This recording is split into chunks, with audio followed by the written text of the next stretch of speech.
Chapter 315, Province Translator. Ileni translations. The road was quite smooth, but still the wagons shook and were not so comfortable. Yet the gang of young people laughed and talked on the way, feeling both satisfied and excited. By the evening, the sun had set and they eventually approached the province. The road became wider and flatter, and more pedestrians and wagons appeared on it. Many wagons looked quite magnificent. These were not something seen in the town. Before they reached the center, they had already sensed how bustling the environment would be. As the wagon finally reached the center, it became even more crowded. Wagons were noisy, and the wide and straight streets were lined with various shops. Everything looked tall and luxurious, dazzling and overwhelming. This is the province. The real bustling province. Yes. This is what a province is like, much better than the county. Shao Xiaoqi and Xiao Taotao could not help but feel amazed. Jiao Xian smiled. Let's find a hotel to stay in. We will have enough time to have. Shao Xiaoqi and Xiao Taotao nodded. They were looking forward to it. Xiao Yunduan waved goodbye to the two servants from the Yuezheng family, and told them that they would visit them the next day. The two servants nodded and told them where they should find accommodation and did not leave until they told the coachman how to reach there.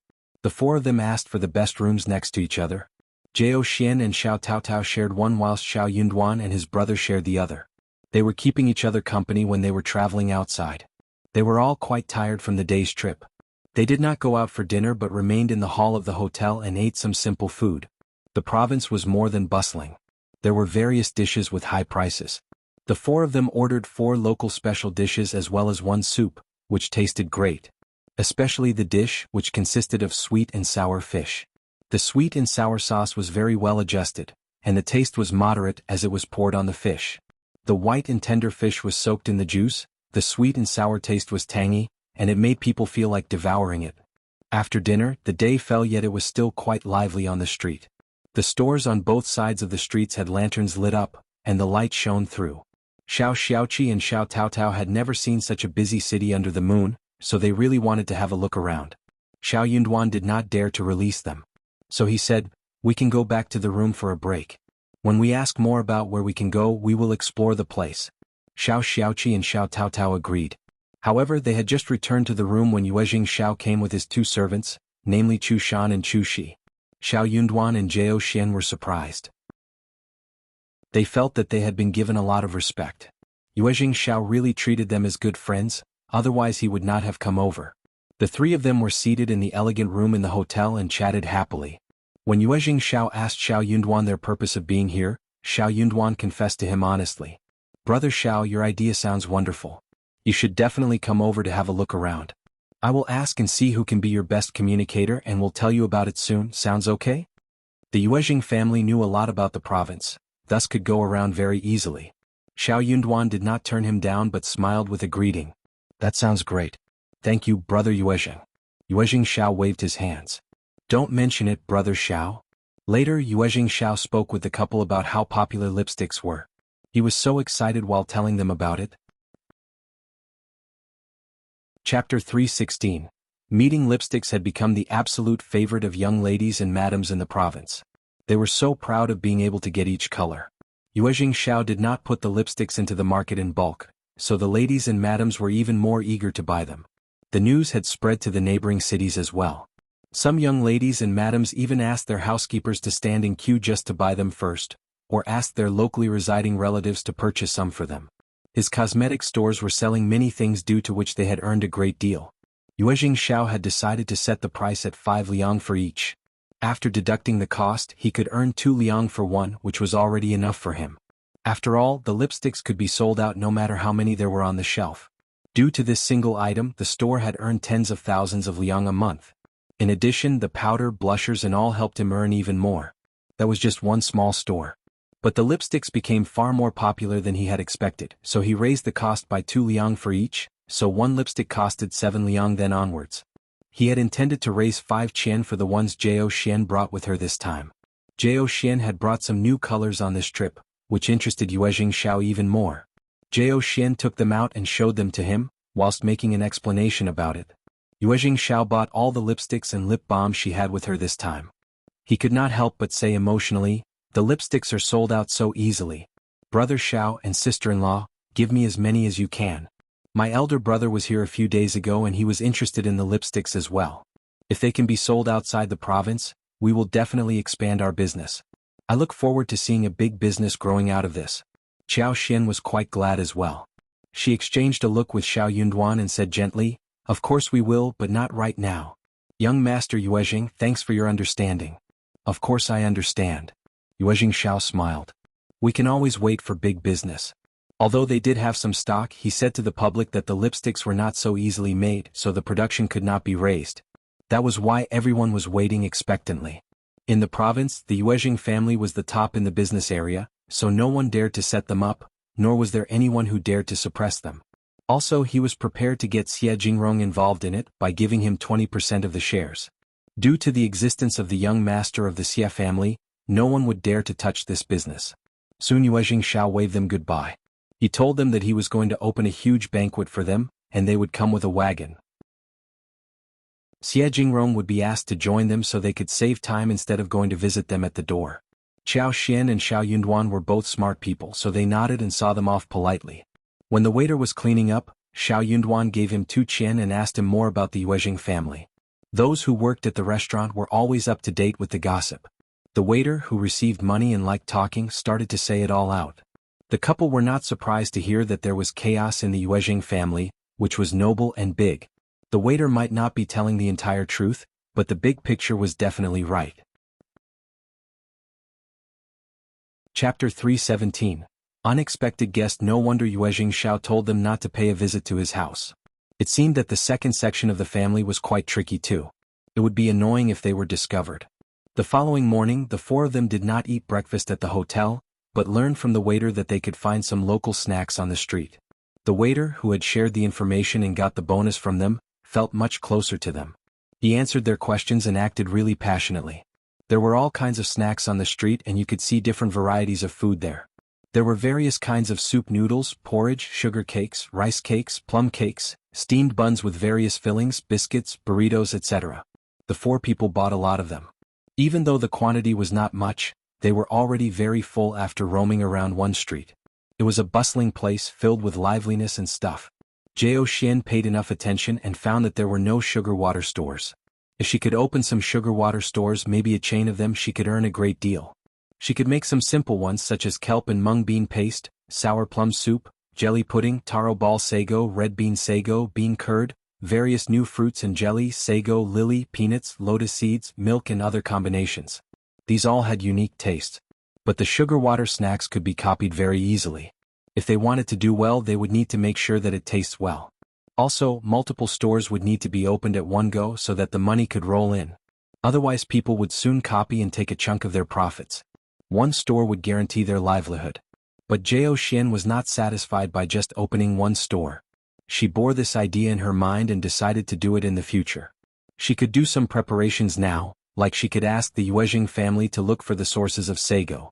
At lunchtime, the wagon from the Yuezheng family came to pick them up. Qjao Xian took along the Ganoderma and China root which she had brought along as greeting gifts for Yuezheng Shao and Jingrong as well. They did not carry the lipsticks with them because Yuezheng Shao would come to fetch them later and they could talk about tea leaves at that time. The Yuezheng family had a restaurant in the city and it was very lively there. But Yuezheng Shao did not take them there. Instead, they found a private room at the restaurant which was quite a famous eatery. He ordered the most popular dishes such as cherry meat, 3 sets of duck and wensi tofu. When Chu Shan brought the guests over, Yuezheng Shao and Jingrong were already there. They greeted each other politely. Xiao Yunduan gave them the presents, and Yuezheng Shao and Jingrong thanked them and accepted them. Shao Xiaoqi and Shao Taotao had met them before, so they felt much more open despite being a little shy. Yuezheng Shao and Jingrong were very friendly young masters. Jingrong looked distant, but Yuezheng Shao was open-minded. It was a lively lunch hour. They exchanged some thoughts about the local cultures, and Yuezheng Shao asked the page boy to inform the waiters. But before the dishes could be served, an unexpected guest arrived there. It was Yuezheng Ting and her maid Jianghu who walked in. She spotted Jingrong and smiled even more brightly. She went up and greeted them politely. Then she turned to Yuezheng Shao. "I was just standing in line for the pastry when I saw your wagon. You are here, third brother?" Chapter 318. Thoughts. Yuezheng Ting was Yuezheng Shao's cousin, the youngest daughter of the second section of the family. The two sections of the family were not on good terms with each other. Although Yuezheng was just a girl, Yuezheng Xiao did not think that she knew much. The first section of the family did not have any daughters, and the daughters of the second section of the family were born by his second aunt, Ms. Mi. The two girls loved to behave well in front of grandmother, especially Yuezheng, who knew how to make her grandmother happy. Hence, their grandmother liked the second section of the family more and more. Therefore, Yuezheng Xiao tried not to get too close to this cousin of his. He disliked her even more when he discovered that this cousin loved to follow him just to get close to Jingrong. It seemed that his grandmother, second aunt and second uncle understood that the girl was not a match for the lineal grandson of the Xia family, so they did not say a thing on the surface. But he did not think that Yuezheng's parents were not aware of what their daughter was planning. They were just pretending not to know or see. They were hoping for a miracle. If Jingrong fell for Yuezheng, the whole thing would fall in place naturally. Even if Jingrong did not fall for her, Yuezheng's name would not be ruined because she had her cousin as a shield. It was not easy to see if Yuezheng was here on purpose. She sounded harmlessly nice when she claimed that she was here buying things for her grandmother. Yuezheng Xiao could not drive her away, so he smiled. What a coincidence. Have you eaten lunch? You can join us if you haven't. Yuezheng chuckled and smiled with her eyes blinking. Ah. Well, I was going to go back home for lunch, sorry to trouble you. Yuezheng Xiao smiled and introduced Shao Yunduan and his family to Yuezheng. Yuezheng could see that Xiao Xian was plainly dressed, but she had never seen them before. She was curious and greeted them politely. Then she saw Shao Xiaoqi and Shao Taotao, who seemed too timid to raise their heads. Yuezheng sneered inwardly but showed no look on her face. She just ignored them and smiled at Yuezheng Xiao and Jingrong. They talked about the good things they knew, their orchids, banquets and all. She tried to cater to Jingrong. Jingrong was not very talkative, but he did not pretend to be distant. Before Yuezheng came, he and Shao Yunduan were having a good conversation, but he fell into silence when Yuezheng came over. Unless Yuezheng asked him of her own accord, he would not respond to a thing of his own accord. Yuezheng had not yet managed to see her third brother and Jingrong together for a long time, and on this rare occasion she believed that Jingrong would stay more patient and talked more. But Jingrong was so annoyed and so was Yuezheng Xiao. What a shameless person. Xiao Xian and Shao Yunduan had sensed the hidden trouble between them. They exchanged a look and felt helpless. Yuezheng Xiao and Jingrong had to let the show go on. So, they needed to finish the whole meal from beginning to the end. Xiao Xian could sense that Shao Xiaoqi and Shao Taotao were nervous. She smiled at Shao Xiaoqi and patted Shao Taotao's hands, saying with a smile, "Let's eat, the dishes are expensive, don't waste them." Chapter 319. Contempt. Shao Taotao burst into chuckles spontaneously, hearing what Xiao Xian said. She felt more relaxed as well. She nodded at Xiao Xian and answered with a small okay. The two girls did not make a big move of it, but Yuezheng happened to see that. Yuezheng not only needed to pretend that she were elegant, but also tried to find some topics to start the conversation. The whole thing was very tiring. Moreover, Jingrong seemed quite uninterested, and did not seem to have any intention of speaking with her. To top it, her third brother disliked her even more. That made Yuezheng feel rather annoyed. It was quite embarrassing as well.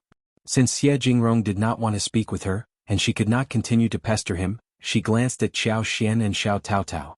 "Mrs. Xiao, you are on a good term with Miss Xiao. Where are you from? I have never seen you before." Xiao Xian smiled. "We are just running some small business outside the city. It is quite normal that you have never seen us before, Lady Yuezheng."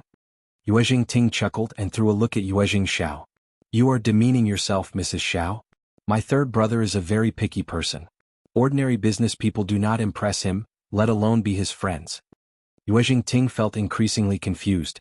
Her third brother was a very picky person and only a few people had managed to become his friends. If Shao Yunduan were alone here, she might have understood what happened. But Xiao Xian was a woman and she was here with her brother-in-law and sister-in-law. It looked so strange. How important did her third brother consider the whole family to be? He was treating the whole family to such a huge lunch. Xiao Xian continued making up some stories. At the same time she showed a surprised look.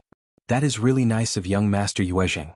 Well, when young Master Yuezheng passed by our village, it happened to be raining very heavily. So, he sought shelter under our roof and had a wonderful chat with my husband. We came to the town today and ran into them again, so... Yuezheng Xiao let out a sigh of relief upon hearing what Xiao Xian said. He immediately reacted. "Mrs. Xiao, you are very friendly. You treated us well the other day and now it is my turn. Yuezheng smiled and nodded, losing the interest of speaking with them anymore. She understood that this family did not seem to have the chance of becoming her third brother's friends. Well, they were just being polite with each other. The long lunch was finally finished, and Xiao Yunduan waved them goodbye, leaving with Qiao Xian and his brother and sister. Yuezheng Shao did not have a very happy and easy family either. Yuezheng Shao lowered his head slightly in an apologetic way, and did not get up to walk them out. They had just left when Yuezheng Shao said to Yuezheng Ting, "You can go home now. I and brother Xia have other affairs to deal with." Yuezheng Ting smiled bashfully. "Third brother, where are you going? Take me along too." It was okay for women and men to go out together with family accompanying them.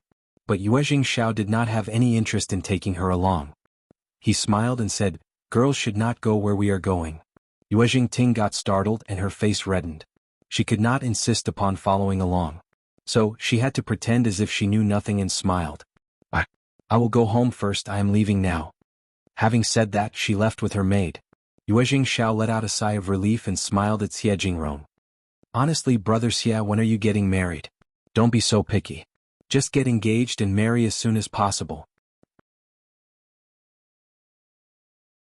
Chapter 320. Too kind. As long as Xie Jingrong was engaged, Yuezheng Ting would leave him alone. She was just too annoying. Xie Jingrong showed a weak smile. "I can't lose my whole life for this tiny nuisance, right?" Yuezheng Shao laughed. Then he sighed. It was so annoying that someone just had no idea how they should behave. In the wagon, Yuezheng Ting's face sank. Jiang said angrily, "Third young master behaves way over the top. How can he say such a thing in front of you? Let's tell Madame Yuezheng about this so he can be punished." Irritated, Yuezheng Ting snapped at her. All right, what is the point of telling Grandma about this? Grandma would just tell him not to do that and that was it." She did not want to look more irritating in his eyes. "You are simply too kind, miss." Jiang mumbled. "But why is third young master not helping you? Isn't that a good thing for the Yuezheng family after all?" Yuezheng Ting bit her lips and said nothing more. That was exactly what she was thinking. It would be a good thing for the whole family. But her third brother was not helping her and also pretending not to know a thing. That was so disgusting. She was growing older and older, and would need to get engaged to someone else after a couple of more years, if she didn't manage to get the man she wanted. But she was not convinced. Which other family had a better groom than the lineal grandson of the Xia family in the whole province? It would be such an honor if she could marry Xie Jingrong. Everyone was going to be jealous of her. More importantly, she had the chance to make it happen. Her third brother and Xie Jingrong were good friends. As long as he helped, she would have at least 80%, if not 100% chance to get him. She really fancied Xie Jingrong personally as well, keeping aside his background. Xie Jingrong was such a handsome man that was attractive to everyone. Yuezheng Ting felt so annoyed. She decided to think of a better way to make this happen. Yuezheng Ting was just thinking when she heard Jiang speak. "Look at that, isn't that young Master Shao and his family?" It was cloudy today, not very hot, and Xiao Xian and the other three walked back to the hotel, strolling along the street. Yuezheng Ting cast an arrogant look at her and rolled her eyes. She had no interest in looking at them. Jing sneered. Poverty. They could not even afford to ride in wagons. In the afternoon, Yuezheng Shao and Xie Jingrong visited the hotel again, and exchanged business matters with Xiao Xian. They also talked about the tea leaves. They were quite confident about the future. As for the colleges and the scholars whom Xiao Yunduan would like to visit, the Xie family knew it all. Xie Jingrong gave him the advice and even expressed that he would send a page boy to tag along. With Xie Jingrong's page boy around, he would remind Xiao Yunduan and help him reach the right people. In the process, he would not become a target for people to get jealous about or attract too much attention. If Xie Jingrong went there with him, Xiao Yunduan might be the topic of gossip among the scholars in the whole province. This seemed to be a proper arrangement. Xiao Yunduan thanked him politely. Xiao Xian was quite glad. Xie Jingrong was such a friendly and considerate person. Xie Jingrong also expressed that he would treat them for another meal after a few days. After speaking with them for a while, the two friends left together. Chapter 321. Gifts. The two of them returned home and opened the presents given by Xiao Xian and Xiao Yunduan respectively. Both of them were shocked. China roots were of excellent quality, very difficult to obtain, though not so difficult for them. But Ganoderma was really rare. It was bigger than a man's open hand, thick and well-patterned, black in color and flawless. It emitted an attractive herbal smell. What they did not know was that Xiao Xian had put the plant in space for a few days and used her superpower to make it better, so it was far better than the ordinary kinds. These were indeed precious things. Each of them should be worth more than 2,000 liang, and could not be bought easily. They both believed that Xiao Yunduan and his family did not buy them and must have found them in the mountains. They should know that this plant was very precious. But they gave them away as presents. What precious gifts! Brother Shao and his family are so generous. It is wonderful. Yuezheng Shao ordered Chu Shan to wrap up the plants and deliver them to his mother in the outskirts area. His father was still sick and the plants were good for health. They should come in handy. At the Xia mansion, Xia Jingrong was so shocked when seeing the presents. He promptly had them delivered to his grandmother. Madame Xia was so happy that she kept smiling. You all say that I adore Jingrong more, but look at how much he loves me. He found me the best Chinese fleece flower root, and now this. These two are really rarely seen herbs. Jingrong must have spent a lot of effort to find them. I adore him deeply and no one should crib about it. People present there smiled and spoke highly of Xia Jingrong. Xia Jingrong's cousins got so jealous but stayed mum. They had tried to find Chinese fleece flower root but couldn't find it. They had offered some rare plants to the grandmother, but never found such a great-looking one before. It was just Xia Jingrong's luck. Xia Jingrong's page boy kept Xiao Yunduan company at the academic events, whilst Shao Xiaoqi and Xiao Taotao as well as Qiao Xian rented a wagon and traveled around the province every day. Qiao Xian had asked Shao Xiaoqi to accompany Xiao Yunduan, but Xiao Yunduan turned that idea down. He insisted that Shao Xiaoqi should keep Qiao Xian and Taotao company. He did not think that two girls should travel alone in the town. They were friends with Yuezheng Shao and Xia Jingrong, but the two of them were far away. Shao Xiaoqi was a man and he should be of some help in case of any emergency. He also gave the coachman a lot of money, telling him to pay more attention to them and he would receive an extra bonus for it in the future. The coachman felt quite happy and agreed. Qiao Xian loved traveling. She made a specific plan and went about with Shao Xiaoqi and Taotao for shopping and food tasting. Shao Xiaoqi and Xiao Taotao got so excited and obeyed Qiao Xian's order dutifully. They visited many places of interest before it turned hot, and returned to the town at lunchtime to eat at a recommended old restaurant. Chapter 322. Shopping. They took a nap at the hotel and at 4 in the afternoon, they went to a few stores and some other leisure places, before joining Xiao Yunduan for dinner. Xiao Yunduan felt quite jealous after hearing Shao Xiaoqi and Xiao Taotao's talks regarding where they had been and what they ate, bought and saw in the morning. He threw a quick look at Qiao Xian. He had not yet spent much qualitative time with her outside. He needed to find a good time to walk with her. After a couple of days of shopping, Qiao Xian bought quite a lot of things which were not easily seen in the town, like clothes materials, embroidery threads, blushers, silk flowers, small, beautiful jewelry, various seasonings and dry food ingredients. Province and town were different. Qiao Xian was very happy to see sun-dried shrimps, abalones, sea cucumbers, hairtails, conchas, sea scallops, and yellow croakers. She bought a lot of each kind.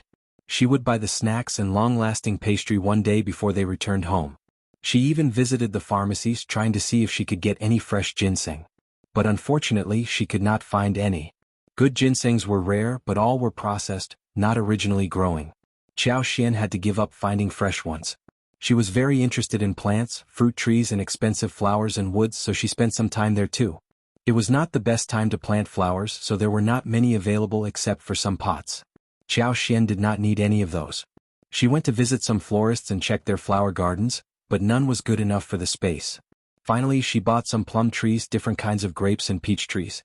She was going to pick them up one day before they went home. The fruits of these could be eaten in the next year. After a few days in a row, Xiao Yunduan had visited the places he needed to and met those whom he had to meet. He had obtained much knowledge and was more confident about the imperial examination next year.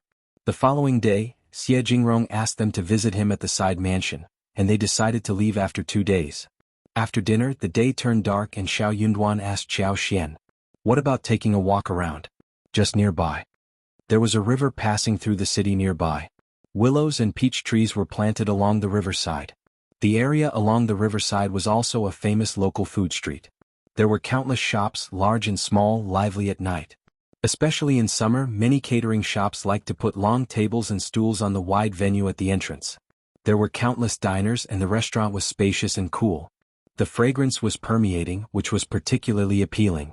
In the past few days they had visited a lot of places during the day. At night, after dinner, everyone had no energy to go out again. Therefore, though they knew about such a place and yearned for it, they didn't visit it. Now they wanted to have a last walk around the area. Xiao Xian was quite interested in seeing the night town in the ancient city. So she said, "Okay, I heard that it is very lively along the river." Xiao Yunduan nodded and looked gentle. "Let's go. What about fetching Tao Tao and Qi?" "Well," Xiao Yunduan sounded indifferent. "They are already there." He had already looked into it and believed that it was very safe with many people there. He instructed Qi and Tao Tao not to stay close to the small alleyway or come home too late, thus letting them go alone. Chapter 323. Hand in hand both of them were so happy and went out ages ago. They just could not wait to walk around at night. Xiao Xian smiled. They were nagging about this and they could not wait. "Let's go as well." "Okay." Qi and Tao Tao were not too young anymore and Xiao Xian was not very worried about their safety. Most people in the world were trying to live in peace. There were not so many bad guys around. They walked shoulder to shoulder and moved forward with the crowd. The lights of the stores were on as they walked along the street. The lights were sparkling like stars. Under the light, people were moving about, laughing and chatting with each other. In the summer night, the wind blew from the river bank, bringing the coolness and the aroma of various food stalls, which made people feel the warmth in this world. When the two of them came to the long riverside street, the excitement and hustle and bustle seemed to be doubled. There were people tasting delicious food everywhere. Various shops or stalls were blazing with fire, and the sounds of frying, boiling and steaming were endless. The aromas of various foods were stimulated and collided with each other, and the fragrance was particularly attractive. In addition, there were many shops selling various kinds of cakes, candied fruit, roasted seeds and nuts, sugar man, candied haws, and more, which made the street lively and bustling. Xiao Xian was shocked. She had not expected that the night streets in this era would be so lively. What a pity. We should not have come post-dinner or even lunch. We should have starved ourselves for a day before coming to this place. Xiao Yunduan laughed when he heard that. "We can take a walk first, and if we feel like eating we can eat some, or we can come again another time." "Yes." Xiao Xian smiled and nodded as they continued strolling around. They passed by a store full of dried fruits. Xiao Xian bought some sugar-coated plums.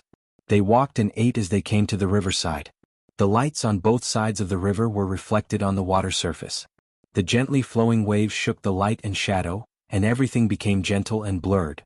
The two of them stood under a big willow tree, feeling the cool breeze and looking at the river view, surrounded by lively people coming and going. Suddenly the two of them looked at each other and smiled lightly. Xiao Xian pinched on the plum and passed it to Xiao Yunduan's lips. Her long eyelashes blinked as she said with a smile, "Want to try, darling?" Xiao Yunduan stiffened. He had heard her calling him darling numerous times, and by now he was used to it. But at this time he felt that his heart was throbbing hard. Her slender and white fingers brushed his chin unintentionally, and the faint, smooth and soft touch lingered for a long time. He was a little afraid to look down at her hand, let alone her smiling eyes. He lowered his eyes and said, "Yeah." Then he opened his mouth in a panic and bit the plum. Also he bit a part of her small finger too. Xiao Yunduan blushed and stiffened. He could not even start to chew the plum. "Sorry." He wanted to apologize to her, but could not open his mouth and say anything. Xiao Xian had not realized what happened. But seeing him stiffen, she thought that it was because he did not like the taste of plums. She smiled. "Is it too sour?" "I think it is okay, you can spit it if you don't like it." Chapter 324. Teasing. Nope. Xiao Yunduan finally understood what he should say. But the sour and sweet taste was on his tongue, stimulating every cell in the mouth. He mumbled, "Not sour, sweet." Xiao Xian suddenly realized why he had reacted in that way.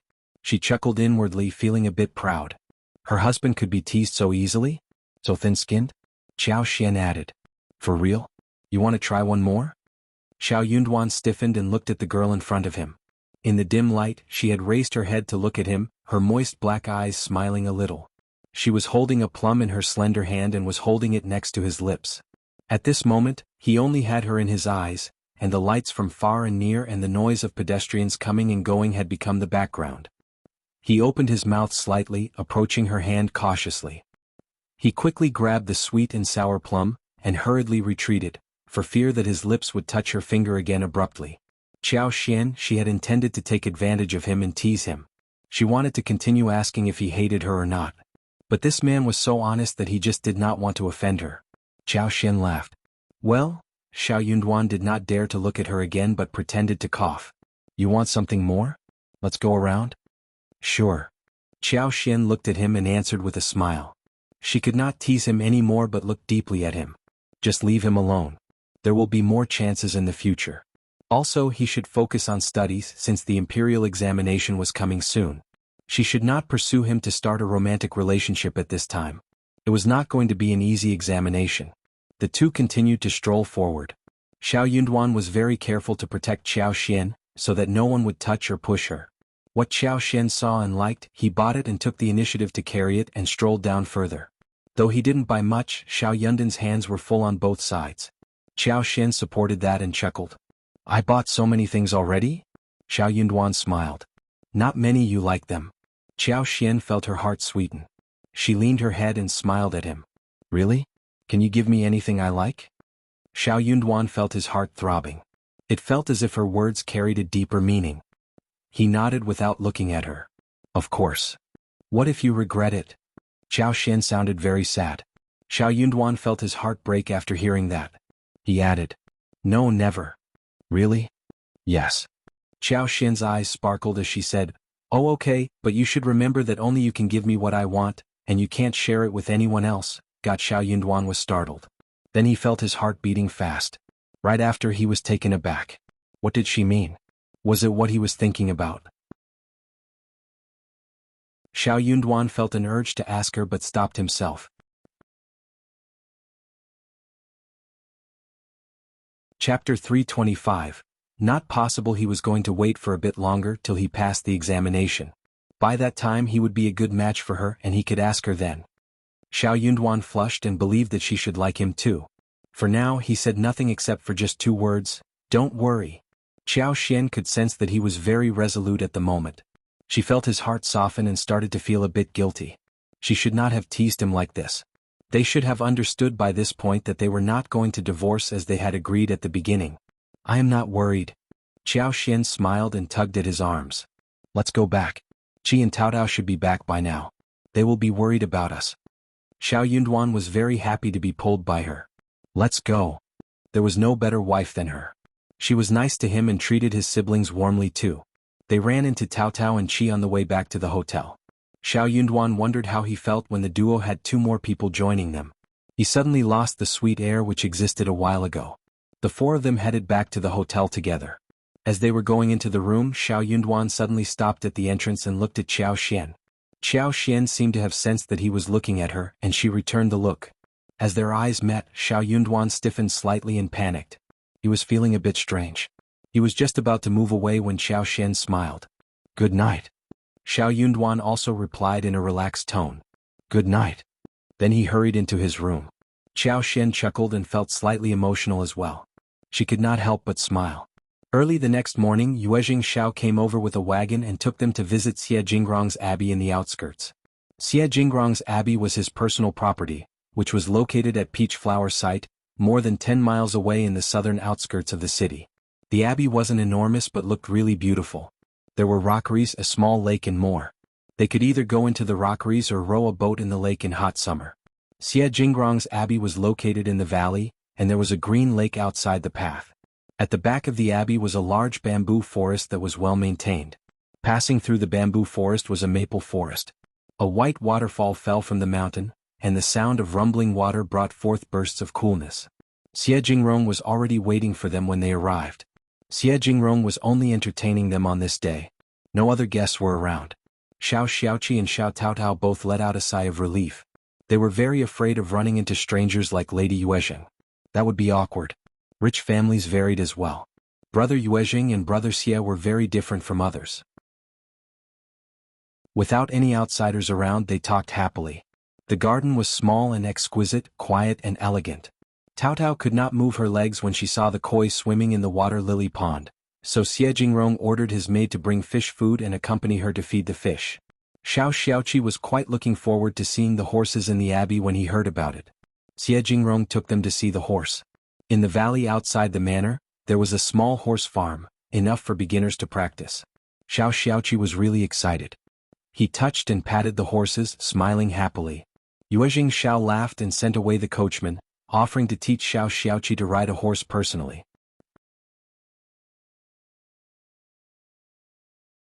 Chapter 326. Good Things in Mountains. Xiaoqi was a fast learner. Soon he could ride alone in the horse farm, steady and calm. Yuezheng praised him with a smile. Qi learns fast. Jingrong added. He seems to have established a friendship with the horse very easily. Qiao Xian felt proud and added. Of course he is. He never fails in hunting. Hunting. Yuezheng felt his chin and got very excited. Qi, you are so talented. What about hunting together? I also want to go have a look at your mountain. They all laughed. Qiao Xian laughed too but felt a bit guilty. There were many things in the mountains. Xiao Yunduan said, actually hunting is a matter of luck, but there aren't many people in our village who can hunt. The mountain is full of woods and there are many prey. If you are interested, Brother Yuezheng, please come and visit us when it gets colder. Yuezheng was glad to hear the offer. It's a deal. We will definitely go over, right Brother Xie? Jingrong nodded and gave a brief smile. Yes. Xiao Yunduan and Xiao Xian also went up on the horseback. They were not very good at riding compared to Qi. They were nervous and stiff on the back of the horse and soon Xiao Xian felt arms and legs languishing. A little while later she dismounted. Xiao Yunduan rode the horse for 2 laps and went off too. Xiaoqi wanted to go beyond the horse farm, and Yuezheng, who was in a good mood, decided to guide him from the back door. Jingrong turned to Xiao Yunduan and Xiao Xian. Yuezheng is very good at riding and the horse is mild. Don't worry, he should take care of Qi well. Xiao Yunduan and Xiao Xian nodded. They were not worried about Qi. He seemed like an active boy but he knew what he ought to do and what not. The 3 of them returned to the abbey first. Tao had been feeding the fish and looking out for Qiao Xian and the others. She came over the moment she saw them. Xiao Yunduan and Jingrong were chatting in the pavilion, drinking tea, whilst Qiao Xian and Xiao Tao just walked around randomly. Qiao Xian subconsciously started to pay attention to the plants. The plants were flourishing in the garden and lavender was blooming vividly. There were some other small flowers as well. Qiao Xian was more interested in fruit trees and vegetables, but they did not seem to exist here. So she stopped thinking about it. Well, the plants in the garden were all for show, and the fruit trees would be limited to pomegranates, persimmons, peaches and plums. She could go to seek some later. They ate lunch at the garden. Jingrong hired the chef from the mansion, who had been busy getting ready for the lunch. The chef cooked 1 whole table of dishes for them. Yuezheng teased his friend by saying that he managed to eat the dishes only because Xiao Yunduan and his family were here. Jingrong had never treated him so well like this before. They spent the afternoon rowing late and after dinner the sun set and they left the abbey. Yuezheng took them back to the hotel. Brother Xie's abbey is so nice, so beautiful too. Of course the province just looks so different. But I love our home more. Me too, but I want to buy a horse. Xiao Yunduan and Xiao Xian were amused by Xiao Xiaoqi and Xiao Taotao's conversation. Xiao Xian smiled. You behave very well. Also I agree with you. When we make more money we will build a huge abbey, alright? Chapter 327. For favor, for real? Yes. Xiao Xiaoqi and Xiao Taotao's eyes sparkled. They looked quite expectant. Yeah, it was definitely doable. They could build the abbey themselves. Of course, as long as we make enough money. We can save our money and build an abbey for ourselves. Me too. Can I raise 1 horse too then? Qiao Xian laughed. Everything is going to work out. You can have 2 if you like. But save your money and we will have an abbey sooner than later. Xiao Yunduan added too. Your 5th sister-in-law is right. We will have an abbey as long as you help your 5th sister-in-law in her work. He was going to work hard as well so that she could live a peaceful and leisurely life, and not worry about the Qjao family. The following morning Qiao Xian headed out. They had made a deal the day before. Yuezheng sent 2 wagons for them so Chu Shan would keep them company while on the way back home. The sprouts from the florist as well as many things filled up 1 entire wagon. Yuezheng and Jingrong both gave them presents to take back. Jingrong gave them 2 jars of ginseng wine, as well as some delicate pastries that were made by the chef in the mansion. He also gave some handwritten transcripts which were excellent articles from previous examinations. These articles were easy to procure for the Xie family but for those outside the family, they were valuable things which were difficult to collect. Xiao Yunduan and Xiao Xian were really grateful. Those were the exact things they required. Yuezheng Shao also offered some good food and things to use, including cubulos, donkey hide gelatin, spices and brocades. He was very generous. Yuezheng Shao and Xie Jingrong did not see them off personally. They were friends and did not need to stick to such useless formalities. Also, Xiao Yunduan was going to participate in the imperial examination next year, and when he went to the next level, he could openly become good friends with Xie Jingrong, who would bring along his good friend Yuezheng Shao. That would work out smoothly. If he was known to have befriended the Xie family earlier, he might risk being gossiped about. Yuezheng Shao put the newly obtained lipsticks in the store for sale. Due to the limited stock, only 30 pieces were sold each day and each person was given no more than 2. If they failed to get even one, the consumers could buy items worth 10 liang at or make a booking for the next day. 10 liang was a huge amount. Even for people from the Xie family, the pocket money of the ladies would only be 2 liang monthly. Well, if the ladies had the intention of buying good stuff, they would always have ways to get their mother to buy them. Yuezheng Shao was very satisfied. This small store brought in a lot of profit for him every month. More importantly, he did not need to spend a lot of effort in building up the store. As long as he had lipsticks in stock, he could always buy some other things and sell them easily. Once home, Yuezheng Shao was asked by Madame Yuezheng to come over for a talk. Yuezheng Shao could almost tell what was going on. He nodded, changed his clothes and went for the talk. Yuezheng Ting must have reported him again. Yuezheng Ting wanted 10 lipsticks from him the day before, but he had turned her down. And now his grandmother was looking for him. What a coincidence. He could give her 1 but 10? Why? So that she could share them with others to lift up her reputation. Never. Yuezheng Ting was very irritating. She said that 10 lipsticks just cost a few hundred liang and that was nothing for her third brother. Why couldn't he give them to her? But someone needed to tell her that this money was not falling from the sky. Chapter 328. Yuezheng Shao's relief. Yuezheng Shao greeted his grandmother, and spoke with her for a few moments. Soon after, Madame Yuezheng started to ask him about the lipsticks. She kept blaming him for not caring about his cousin. As expected, she said that it was a matter of just a few lipsticks which only cost a few hundred liang. Yuezheng Shao did not bother to listen to her carefully. He let the words go through his ears and disappear. A few hundred liang was a huge amount in any family. The Yuezheng family was really rich, but a few hundred liang was still a sizable amount. He was not going to give them to Yuezheng Ting for free just for her whim. Not even when Madame Yuezheng asked for it. However, Madame Yuezheng just mentioned this briefly instead of forcing Yuezheng Shao to do it for Yuezheng Ting. However, that was not it. Madame Yuezheng did not continue with it but suddenly added, "We have manned business affairs in our family, and Vu can help with our family business as well. You can just leave this store to Ting who can train herself. She can earn some money as well. She is a girl totally suitable for such a store. What do you think?" Yuezheng Shao was not a stingy person. But he was disgusted by what he had heard. No wonder she did not pester him earlier. This was what she was thinking about. Seeing that he didn't say anything, Madame Yuezheng further said, "I will decide it for you, just give the store to Ting like the source and everything. Don't forget to teach her well." Yuezheng Shao turned her down. Yuezheng Shao smiled. "Grandmother, what a coincidence. I'm trying to train myself as well. I started it with my own money, not with the family money. I'm saving this for my wife, not others. If a cousin wants to train herself, why not pick any other store from the family business? Or she can open one herself if she likes." He was not working for the family. But for the business line from the northwest, his elder brother would have dropped it too. The two brothers worked hard not for the second section of the family to take advantage of. That's not how things worked.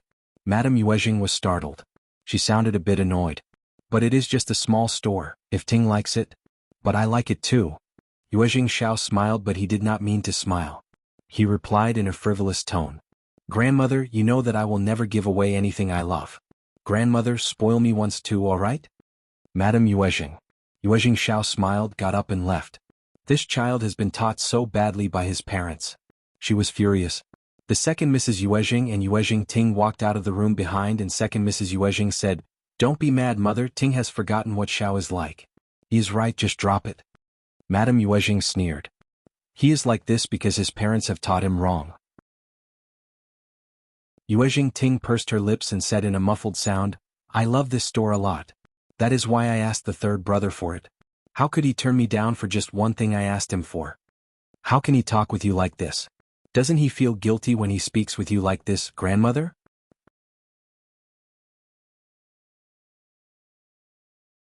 Chapter 329.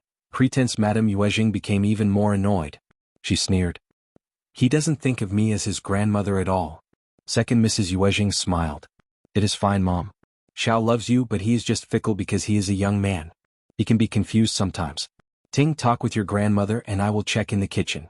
Mom, you are going to be served delicious food consisting of longan with duck soup. I have to stay by the fireplace and watch it carefully. Only now did Madame Yuezheng feel happier. She smiled emotionally. You love me the most. Yuezheng. Ting blinked her eyes and said with a smile, that is what we should. Madame Yuezheng laughed. By the time they finished with lunch, Madame Yuezheng was very happy. After that, the mother and daughter went back to their own yards. The mother and the daughter felt so uncomfortable after pretending to serve Madame Yuezheng well. That was why Yuezheng. Ting did not like to speak with Madame Yuezheng. It was so tiring. She loved to be free and alone. Mom, we can't let it go so easily, right? I really want that store. Yuezheng. Ting was really unconvinced. If she could be in charge of the store, she would use the lipsticks to become friends with the ladies from the Xie family. Then she would have more chances to get closer to the Xie family. Third brother was so stingy as to not give that small store to her. Second Mrs. Yuezheng sneered and said, what can we do if your third brother doesn't agree to it? We can't steal it, right? He is not a very easy person to deal with. Second Mrs. Yuezheng had already noticed the potential of the store when Yuezheng Xiao first promoted the lipsticks. She also got interested in it. Seeing that he had very little in stock, Second Mrs. Yuezheng even offered to find someone who could produce more for them and expand the business. That basically meant that she wanted to be involved in the process. The lipsticks business was different from the others. All ladies would try to suck up to them if such business was in her hands. Also, it was a very special way of making money, safe and generous. But Yuezheng Xiao turned her down. Yuezheng Xiao and his brother were not very easy to deal with. Second Mrs. Yuezheng had no way to force him to accept her proposal. She had expected that no matter what Yuezheng Ting said to Madame Yuezheng, the result would be the same. But she just wanted to make Madame Yuezheng hate the first section of the family some more and cause more trouble for Yuezheng Xiao. Yuezheng Ting remained unconvinced. Biting her lower lip, she said, how can third brother treat us like this? I am his sister, but he is treating me worse than he treats that whole poor family? Second Mrs. Yuezheng raised her eyebrows. What poor family? Yuezheng Ting pursed her lips and recounted the story when she met Shao Yunduan, Yuezheng Xiao and Xie Jingrong at the restaurant. Second Mrs. Yuezheng thought for a while and said, that poor family might be related to your third brother in some way. Yuezheng Ting was startled. Second Mrs. Yuezheng said, your third brother never gets close to anyone so quickly. Moreover, young Master Xiao was with them too. Moved, Second Mrs. Yuezheng suddenly thought of how the whole family showed up after Yuezheng Xiao started the store. She could not find the source of the lipsticks because Yuezheng Xiao was very cautious all this while. Her staff could not trace it either. Second Mrs. Yuezheng sneered. Well, they could look into these poor people and her men could go about and dig out the truth. When she found out the source, Yuezheng Xiao would not be able to hold on to this business. Chapter 330. Province. Second Mrs. Yuezheng knew that her daughter could not conceal any secret, so she did not reveal this plan to her. Yuezheng Ting did not think of it as something of importance. She was more worried about her own marital affairs, so she could not help but start to mention Xie Jingrong again. The two of them mumbled to each other for a few moments before stopping. At Shaoding village, Zhao Xian and Xiao Yunduan finally returned home in the evening. Their trip was quite long and they finally came back home and settled in. Miss Fong kept saying out of relief, good that you are back. I was so worried about you. I was scared that you would be bullied or have no place to go to. I was just too stressed. Good that you are finally back. They heard her words and burst into laughter. Zhao Xian felt her heart become warm. She smiled. Mom, we are no longer little children. We can take good care of ourselves. Also, we went to the province, not somewhere dangerous. No one would bully us there. Yes, yes. Xiao Xiaoqi said, Brother Yuezheng and Brother Xie were there too. It was so much fun. Miss Fong glared at him. You only know how to play. Tao Tao suddenly held back her own words when she saw her mother's reaction. She stuck out her tongue. Xiao Xian and Tao Tao had sorted the things on their way home, and it was easy for them to arrange them. The ingredients were all stored in the empty wing room. The gifts for each person were put in packages and given out directly. The brocades and other things given by Yuezheng Xiao as well as those given by Jingrong were all put away by Qjao Xian in her own room. She gave the snacks to others and shared them with Miss Fang. The Xie family, which was a noble family, had given very exquisite and small pastries. There were various flower-shaped red bean cakes, mung bean cakes, sweet-scented osmanthus cakes, lotus cakes shaped like lotus flowers, transparent and beautiful crystal cakes, as well as jujube mud cakes, hawthorn cakes, chestnut cakes, fried sugar balls, sugar lotus seeds, etc. They looked good and tasted even better. Everything looked so good and people spoke highly of them. They were even hesitant to swallow them down. They also bought some stuff for the second and third section of the family. Those were cheap things but looked good. They should be enough for them. No one wanted to deliver the stuff to them though. Miss Fang asked eldest uncle to do the needful, who in turn delegated it to Tao Tao. Tao Tao dodged it and the others pretended that they had not seen a thing. Eldest uncle had no choice but to go there alone. They all knew about Shao Yunduan and their visit to the province, and felt very complicated in heart. The first section of the family got so lucky that they had a different life after Qjao Xian married into the family. That was the province they went to. Not many people from the village even went to the town. The first section of the family in the past could never have done a thing like this. Eldest uncle delivered the things and Ms. Niu and second uncle were both quite happy. They were no longer as wild as in the past. Ms. Niu knew that they could only wait for Ms. Fang to give them stuff. Ms. Zhang looked at her smiling in-laws and got annoyed. The first section of the family would rather go to province to splurge their money than loan a few liang to her.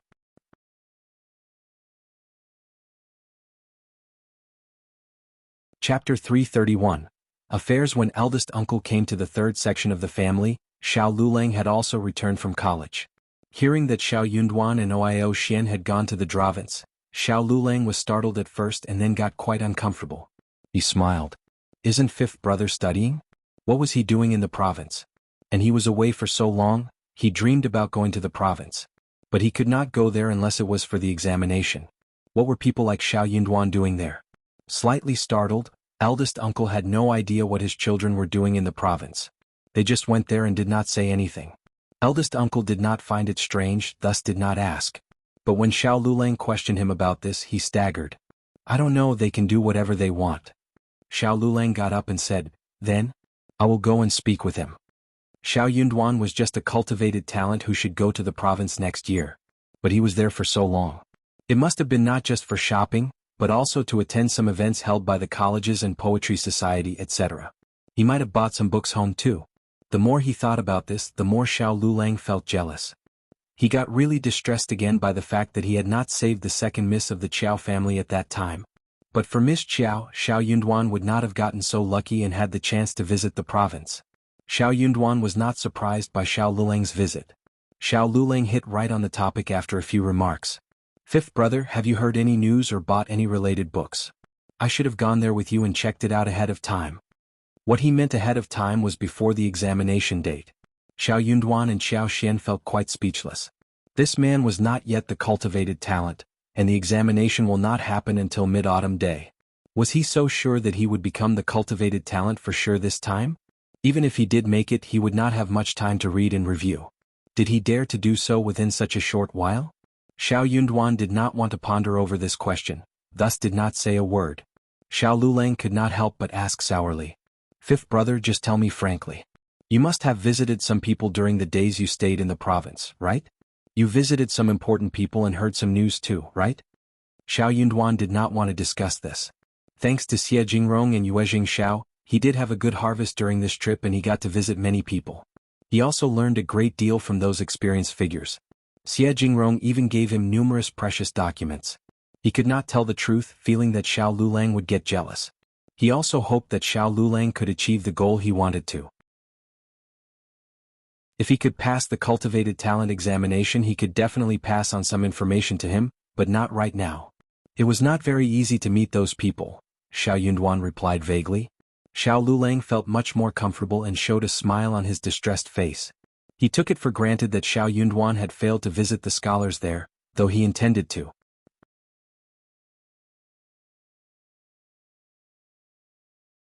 Chapter 332, For whom, fifth brother, you are right. Those people are arrogant and they are not easy to meet up with. It is totally reasonable that they didn't want to meet you. Don't be upset. Xiao Yunduan smiled. Yeah. Anyway, this is your assumption. Xiao Liulang asked again. Fifth brother, but you must have bought some books home, right? Can I read them? Xiao Yunduan did not turn him down. He took out the books but did not show him the excellent articles. These were not useful for Xiao Liulang. Xiao Liulang leafed through the stuff and looked quite jealous. Fifth brother, can I borrow them and read? Xiao Yunduan said, they are not useful for you right now. You can have them when you become a cultivated talent. He needed these books and decided to study them wholeheartedly these days. He was not going to let Xiao Liulang borrow them away. He would not mind helping Xiao Liulang when he was not affected. But he was not going to sacrifice himself for him. Xiao Liulang was not worth it. Also, he needed to be guarded against this cousin of his. He was always so jealous of him. Since he got the books, Xiao Yunduan would not loan them out to Xiao Liulang. He would only allow him to make a copy. For some reason, Xiao Liulang started to believe that Xiao Yunduan had more opportunities to pass the examination. That made him both jealous and anxious, and he even started to panic. Xiao Yunduan was always far more excellent than him, though they started to study together. Xiao Yunduan kept going upwards whilst he remained still. What would others think of him under such circumstances? He would turn into a laughing stock. Fifth brother, I'm just borrowing them. You are too stingy to lend them to me? Or are you trying to stop me from making it to the next level? I'm not affecting you. We will bring honor to our family together. Eldest uncle heard that and added involuntarily. Yunduan, you can just lend them out to your cousin. If both of you make it, we will be so honored. Xiao Yunduan did not respond to his father. In his father's opinion, his brothers were all very nice people without any fault. That is okay. Xiao Yunduan said calmly, you can come and copy them. I need to use those books and so you can't take them away. But you can copy them. Xiao Liulang looked embarrassed. But I am going to take the examination soon. What time do I have for copying? Fifth brother, you are giving me a hard time. Qiao Xian could not stand it anymore. Who on earth was giving others a hard time here? Don't worry, these books are not very practical for you right now. They are useful for him as the cultivated talent. You can copy them when you become a cultivated talent. I bought them with great difficulty, not just with money. These are very precious for my husband right now, and it is not very suitable to loan them to you right now, okay? You are our cousin, and we allow you to make copies, otherwise we would not even show them to anyone else. Miss Fong looked annoyed. Liulang, it is your fault. They are not useful for you, what are you borrowing them for? Are you trying to slow down Yunduan? Xiao Liulang got annoyed. How can you say that, eldest aunt?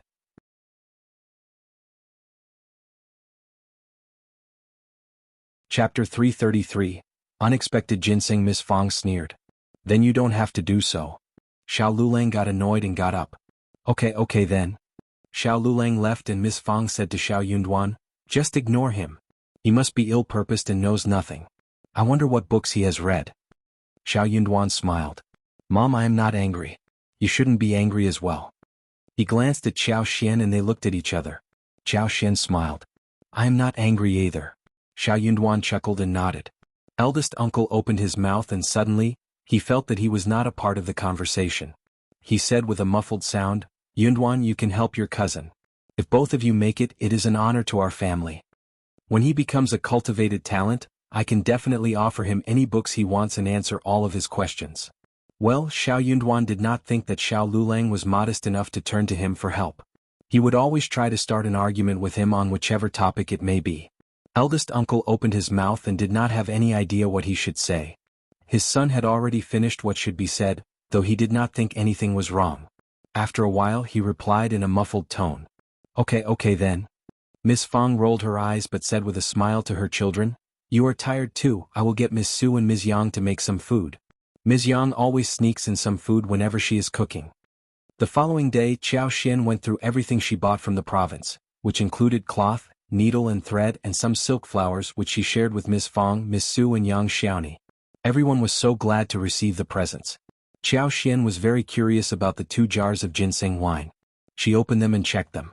She was startled the moment she opened them. The ginsengs were as thick as one's fingers, and the scent attacked the nose the moment she opened the lid. More importantly, one of the ginsengs even had a pair of leaves growing out of the surface. The ginseng was still alive inside. Overjoyed, Qiao Xian used chopsticks and took out the ginseng, sending it to her space.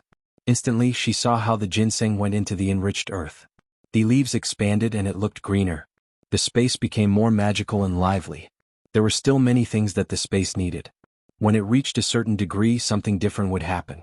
Not only would space become stronger, but her superpower would become stronger as well. Then the plants would flourish more and the space would become better and better. Look at those that she had put inside. They were much stronger than before and the space became even more magical and lively. She was going to work harder. When roses bloomed, Qiao Xian and the others started to make lipsticks. They were better at making them now and were faster too.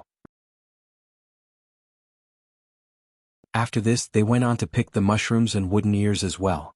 Shao Sanlang even went into the town to buy meat and ribs so they could make food with the fresh mushrooms. They chopped the meat, stuffed it with some minced green onion, made stuffed mushrooms, fungus and yam slices, boiled peanuts. They also grilled pork ribs with mushrooms and fried cabbage with mushrooms and scallops.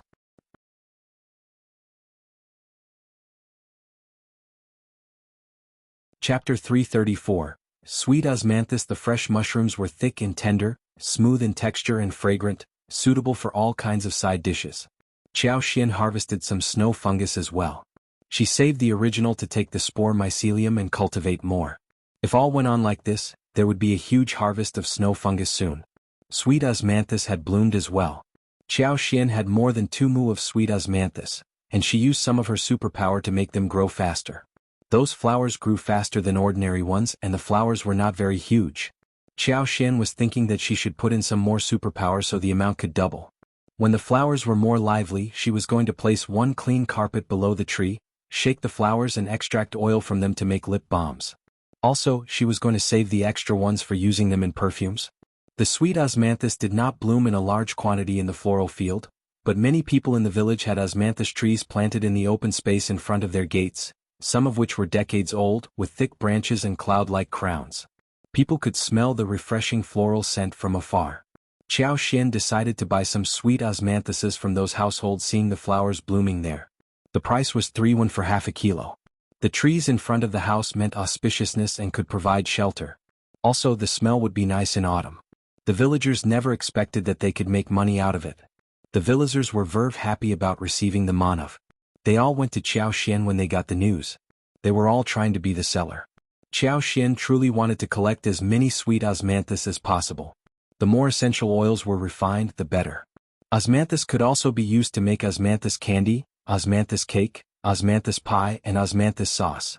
After drying, it could be used as fillings for various snacks, porridge and various sugar waters. It could also be added to make tea or wine. The fresh sweet-scented osmanthus was washed, added to honey and stored in a sealed container. With that, they could get sweet-scented osmanthus honey.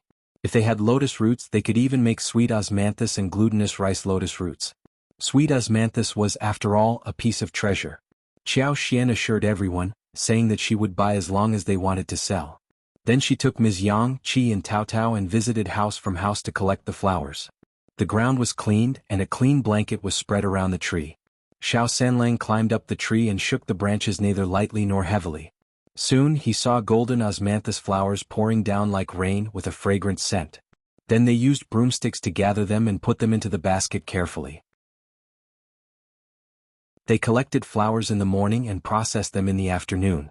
They could collect more than 10 kilos from those households. 10 kilos amounted to 61. Villagers were very happy to have got this much money. Widow's son had 2 large sweet osmanthus trees in front of her house. But she did not offer to sell sweet osmanthus, nor did Qiao Xian visit her. She was such a bitch. Her mother-in-law even had fights with her and Qiao Xian would not turn to Widow's son for this work. Widow's son could not humble herself to ask Qiao Xian. She was very jealous of her too. She was waiting for Qiao Xian to come to her, but Widow's son could not stand it when Qiao Xian did not show up. The sweet osmanthus trees outside her house were blooming in layers. There should be more than 10 kilos altogether.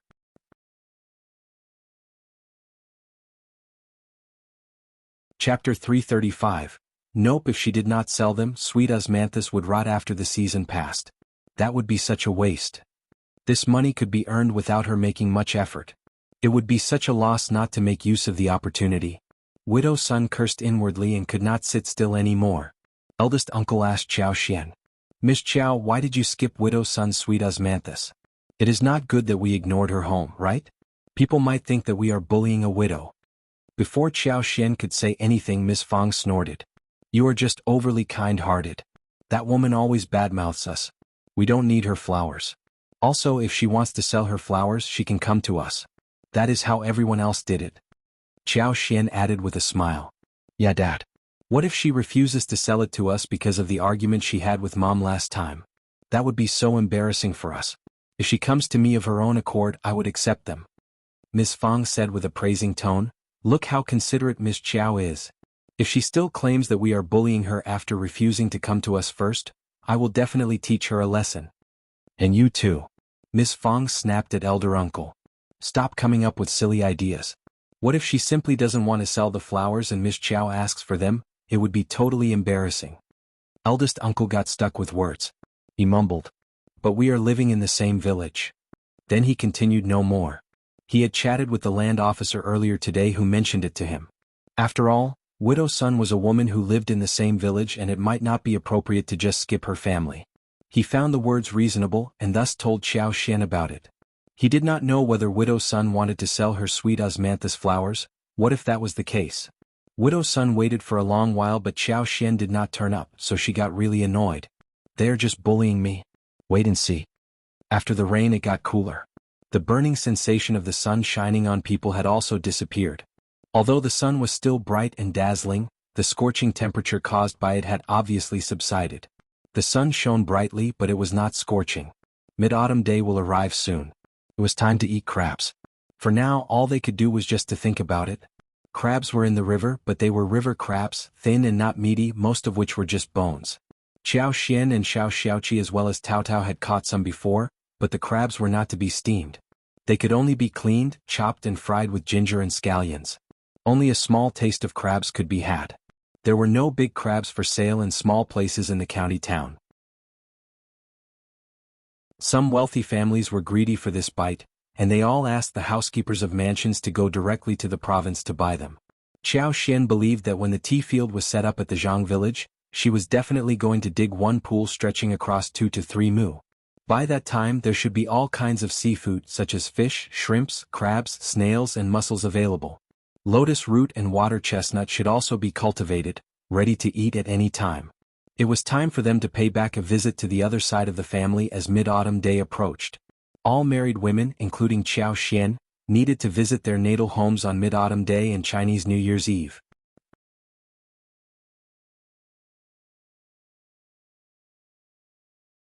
Chapter 336.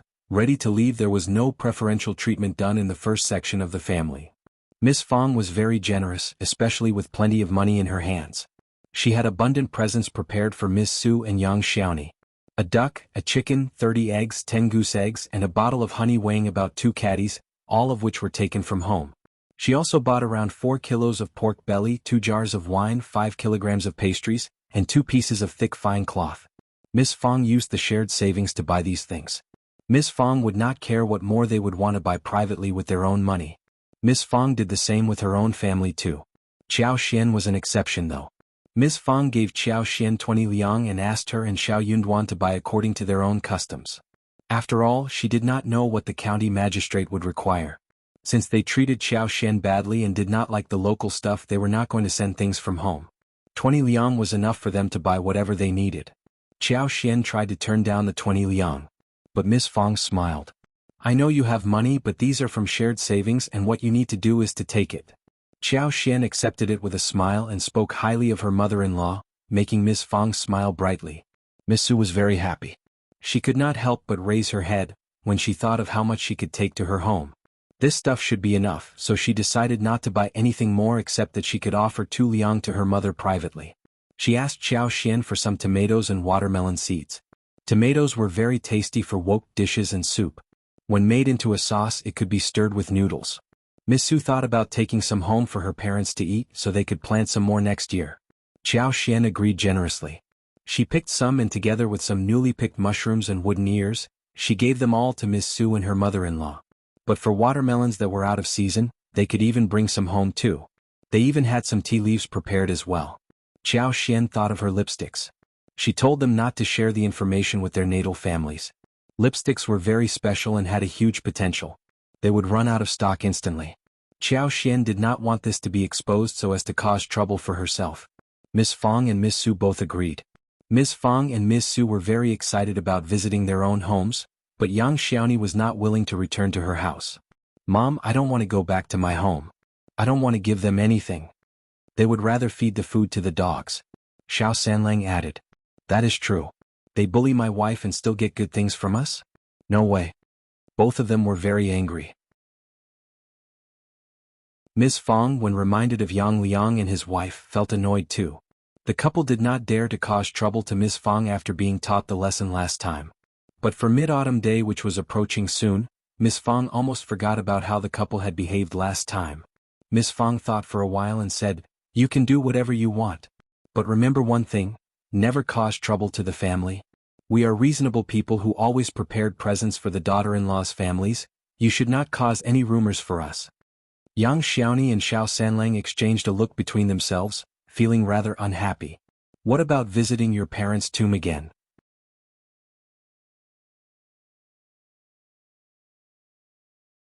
Chapter 337. Worshipping. Yang Xiaoni nodded directly. I think that's what we should do. Miss Fong. Anyway, they could do whatever they wanted. The couple behaved badly first. Therefore, when Miss Fong and Miss Su headed home happily with presents in their hands, Yang Xiaoni and Xiao Sanlang stepped out as well. But they went to do the worshipping of the deceased. There was a whole chicken boiled in water and large pieces of boiled pork belly. There were cakes, wine, incense, candles, paper money, and each of them was carrying a hoe to sort out the graves and remove weeds. The couple did not enter the village but went to the tombs directly. Some people witnessed the scene and went to inform Miss Tian and Yang Liang about it. After all, what Yang Xiaoni did the previous time was shocking, and Miss Tian, as well as Yang Liang, had been laughed at till date over it.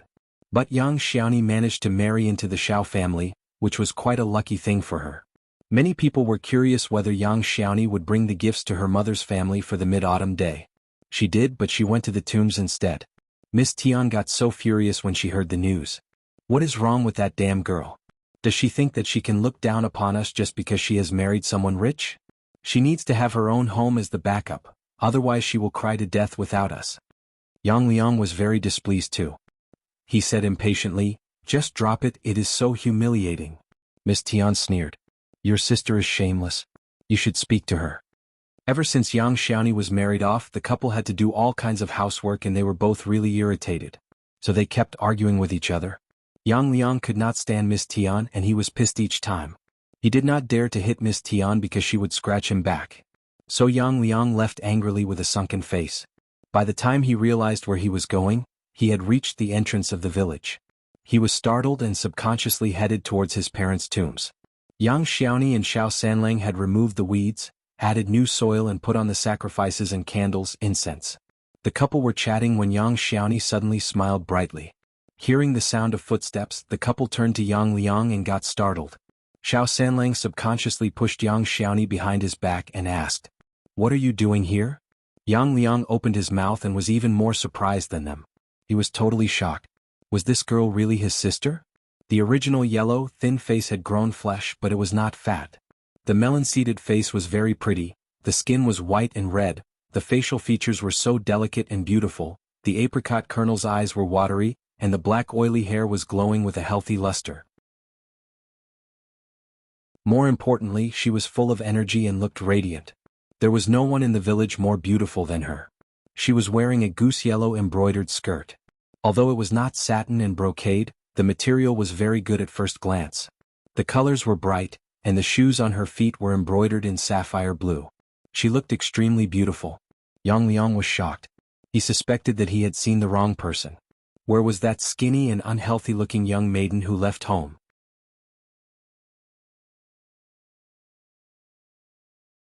Chapter 338, Not Recognizable. Are you Xiaoni? Xiao Sanlang sneered and rolled his eyes at Yang Liang. Of course she was. Yang Xiaoni looked at her brother, feeling as if it had been years since they last met. She felt quite empty-hearted right now. She did not hate him nor did she like him. She just regarded him as a stranger. She could let go of what they did to her, but she could not forgive him. She was not going to love them at all. From the day when she was driven out of the family on her wedding day, she decisively cut her relationship with her brother. Just clean up and let's leave. Yang Xiaoni said to Xiao Sanlang. Xiao Sanlang wanted to do the same and nodded. Okay, let's go. Yang Liang shouted loudly at them, seeing them putting things away. Xiaoni. Yang Xiaoni paused and turned around, looking at him calmly. Anything else? Yang Xiaoni's look and attitude stung Yang Liang and irritated him. She had turned arrogant. Just like what Miss Tian said. Nothing, just wondering if you want to visit us at home? I and your sister-in-law miss you. Yang Liang's voice turned increasingly soft. He was obviously feeling guilty inwardly. Xiao Sanlang snorted and rolled his eyes.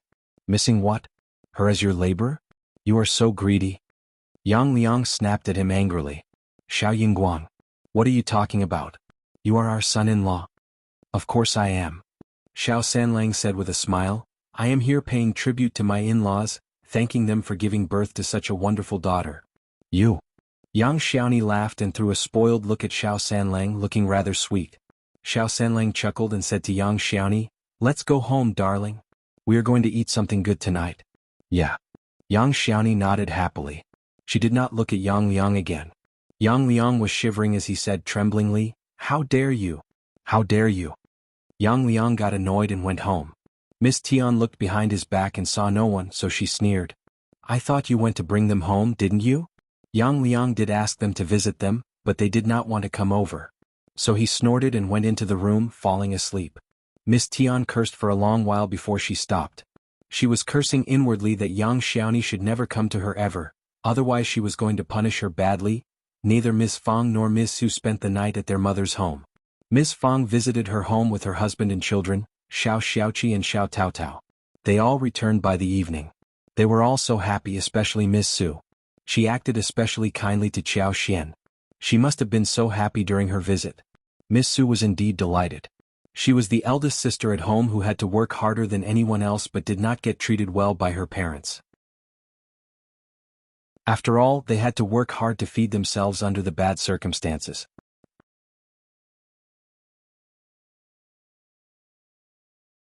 Chapter 339. Back to the Qjao family. She had younger siblings, so she needed to take care of them and had helped with housework as well. Miss Su had a younger brother and a younger sister, but the family was doing okay. Her parents favored the son but not in an extreme way. Miss Su was not incapable either. Ms. Zu's sister married someone better, so she kept showing off whenever they ran into each other at their mother's home. But this time Miss Su was no longer demeaned. She was so happy to see how jealous her younger sister was of her. But she was not that stupid as to reveal everything to her family and her sister. Still, she was very happy inwardly. Her sister would be so jealous of her if she really learned how much money she had saved and how well she was living. The following day, Qiao Xian and Shao Yunduan went into the town and gave presents to Officer Qiao. Lu Yin followed along. Qiao Xian could have forced her to stay and find an excuse to counter Qiao Wei. But Qiao Xian knew her sister well. The more you tried to conceal some secret from her, the more she would pick on you. So, she brought Lu Yin with her and let her ask whatever she wanted to know. In this way, Qiao Wei would drop the intention of asking more. Remember what I told you to do? Qiao Xian threw a very calm look at Lu Yin. Lu Yin was startled and nodded nervously. I do. Don't worry, second miss, I remember everything. Lu Yin had already lost the intention of causing trouble since she had been through so much and was threatened by Qiao Xian. Also, she had become more down-to-earth than before. Second miss and the whole family treated her relatively well. Although she was stuck with all kinds of housework, they did not hit her. More importantly, the second miss was not less powerful than the elder Mississippi. If she became really angry, she could definitely ruin her. Qiao Xian added. Good. You should never reveal the secret when we are at the Qiao family. You don't have to respect me and my husband there. Act casually, purse your lips and roll your eyes whenever you want it, understand? You can just tell Qiao Wei whatever she wants to hear and you can even mock us. Shao Yunduan almost burst into laughter. But Lu Yin could not laugh at all. She nodded constantly. Yes, yes, she was actually feeling quite nervous inside her heart. She had never expected that there would be a day when she was going to lie to Elder Mississippi. The couple went to buy presents in the town. They bought some boxes of pastries, 2 jars of wine and 2 chickens. That fit the status of the Shao family, and it looked as if the Shao family had spent a lot of money sucking up to the Qiao family. Otherwise, how could a poor rural family afford to buy so many presents? Shao Yunduan looked at Qiao Xian and wanted to hold her hand, but stopped himself after all. We only stay for a while and will leave soon.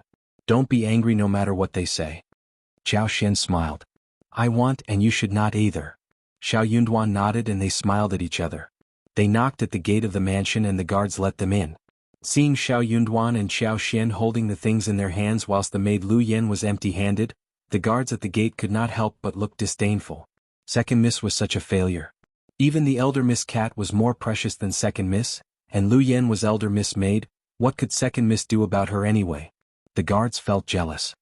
It seemed that Lu Yen must have been acting like an arrogant miss at the Shao family. Chapter 340, Not for Examination. Officer Qjao was present as well. Xiao Xian and Xiao Yunduan walked in and greeted them politely. Officer Qjao and his wife were not at all interested in their presence. The maids took them away the moment they accepted them. Officer Qjao nodded at them and behaved as if he had given them the biggest favor. Take a seat. Thanks, father-in-law. Xiao Yunduan and Xiao Xian sat down. Xiao Xian had her eyes lowered and uttered no sound. Officer Qjao frowned and looked disgusted by how Xiao Xian behaved. This was the concubine's daughter he hated the most. She was timid, weak and quiet. She was not open-minded like Wei, nor was she lovely like Ko. She was not at all interesting for anyone to hang out with. She simply wasn't pleasing to look at. But Officer Qjao had not thought about what made Xiao Xian become so. Her mother, who was alive in the past, had been bullied by his wife all the time. What could a concubine's daughter like her do to survive? After a few words, Concubine Du said with a smile, Second Miss, you are still so shy even in front of your own family. But as I look at you, I find that you seem prettier than before. Is it because of the good living in the countryside? Xiao Ko chuckled inwardly and threw an ironic look at Xiao Xian. Xiao Xian subconsciously cringed and said nothing. She reminded herself that next time, she needed to wear makeup that made her look sad and weak, not pretty. Seeing her slightly changed look, Xiao Ko believed that she was feeling very embarrassed. Thus she became even happier and proudly raised her eyebrows. Officer Qiao said nothing as he glanced at Xiao Xian. He turned to Xiao Yunduan. You are a cultivated talent, right? Xiao Yunduan replied to this fact politely. Yes, father-in-law. Officer Qiao nodded and asked again. Do you plan to participate in the examination next year? For one moment, everyone turned to look at Xiao Yunduan. Apart from Xiao Xian, no one, including Officer Qiao, intended to let Xiao Yunduan take part in the examination or expected him to pass it. Xiao Yunduan forced out the answer. Yes. Officer Qiao snorted and said nothing more. He had lost interest already. He did not think that this man would pass the examination anyway, just by looking at how unconfident he was. Madame Qiao and Concubine Du were both quite delighted seeing this. Madame Qiao smiled. If you are not that sure, you don't have to take the examination next year. It is such a waste of money for your poor family, right? You are still young, you can spend one more decade preparing and then trying it, isn't that better? You are right. Concubine Du added. You need to know that you are not only the son of the Shao family, but the old master's son-in-law. If you don't make it through, you are going to be a humiliation for our family too. I don't think you need to try it now. I heard that you need to be very well prepared to pass the examination. The chance is 1 out of 100. Honestly, you are too young to pass it. Officer Qiao looked serious as he nodded. They are right. If you are not confident, you don't have to take the examination at all. What a waste of money and also a cause of humiliation, right? Xiao Xian threw a sneaky look at Xiao Yunduan, who turned to gaze at her too. He lowered his head and indicated that she need not get worried.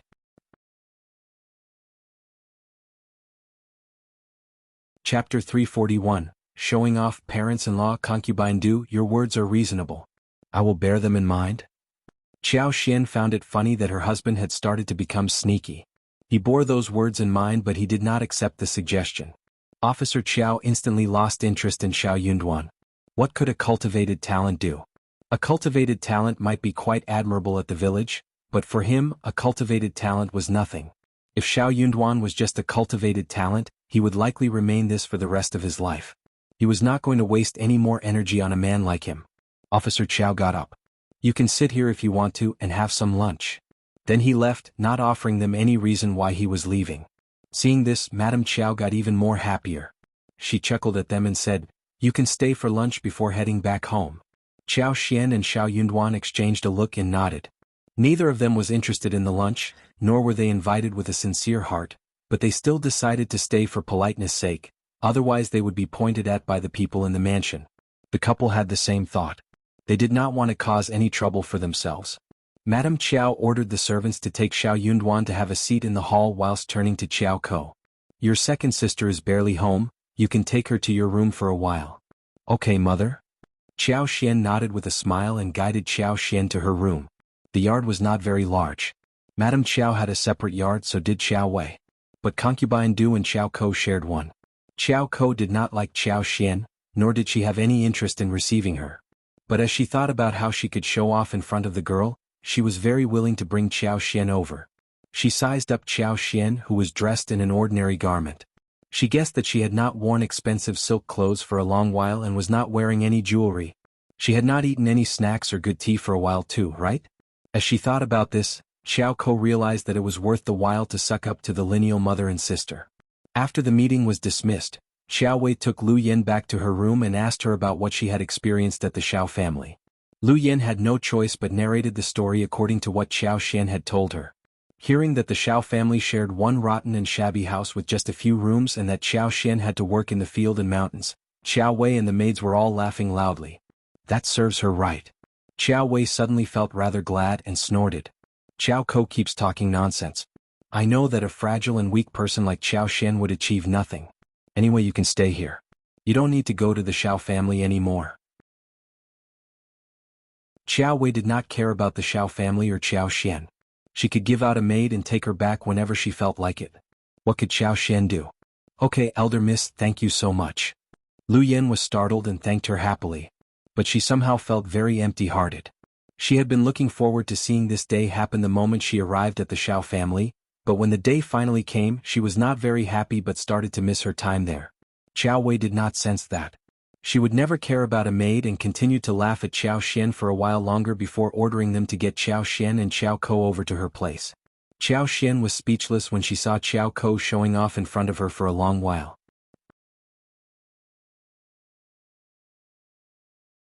Chapter 342. Lipsticks. Xiao Wei let out a sigh of relief when someone came to fetch her. She and Xiao Yunduan had behaved well and showed no leaks, so Xiao Xian did not think that Xiao Wei would do anything to her, apart from showing off. But Xiao Ko would help, so what she needed to do was to display no expression. Sure enough, Xiao Wei was acting the same as Xiao Ko. She laughed at her and kept showing off her clothes and jewelry. Xiao Xian occasionally gave a jealous look, which was noticed by Xiao Wei, who became even prouder. But Xiao Xian had a slight change when Xiao Wei showed off the one lipstick she had bought outside. Xiao Ko had a jealous look on her face this time. Xiao Wei had got one. 7 liang for one lipstick was too much for Madame Qiao to give all the time. But she had one of each color, and Miss Su, Yang Xiaoni and Tao Tao all had one for each other too. Xiao Ko kept asking her proudly. You know what it is? Xiao Xian tried her best not to reveal her look and laugh. She cooperated. What is it? I knew you would not know about it. Xiao Ko looked even prouder. She was jealous of Xiao Wei having bought lipstick, but Madame Qiao and her father refused to buy her one. But seeing Xiao Xian not knowing what that was, she felt happy. This is called lipstick, same as lip brush but more handy and high level. Xiao Ko said with a proud tone. It can only be bought in the province. It is sold at the Yuezheng family store, limited in quantity, very popular but not easily bought. She turned to Xiao Wei and said with a flattering look on her, You are lucky, sister, to have got one. Only someone like you can have a thing like this. Xiao Xian was quiet. Xiao Ko really knew how to suck up to her sister. But Xiao Wei was very glad. She snorted and said proudly, That is true. I heard that there are many different colors and I want to buy one of each color. Xiao Ko added with a smile. Many people will get so jealous of you. I am sure mother will buy you as many as you want. So sad that someone can't even understand what it is. Xiao Xian. She glanced at Xiao Ko quickly with compassion. If they knew that the lipsticks were produced by her, they would get so jealous as to eat her up. Good that she had predicted this. She had kept it as a secret and was going to keep the secret for a long while. When they were done showing off, it was time to eat lunch. Madame Qiao had no interest in receiving them, and asked Concubine Du to receive them. Concubine Du did not like Xiao Xian either, and left after telling the kitchen and the servants what they should serve. Therefore, only Xiao Xian and Xiao Yunduan were at the table. The original host would have been annoyed and felt sad and bullied. But Xiao Xian did not care. She even consoled Xiao Yunduan, who consoled her back, though he felt that she was treated so unfairly. He was really concerned about her.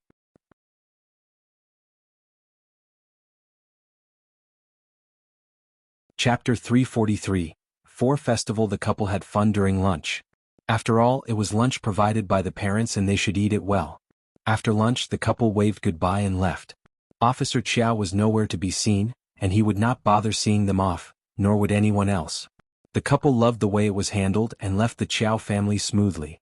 As for Liulang, they had not seen her since they walked into the mansion, and Xiao Xian seemed to have forgotten about her existence.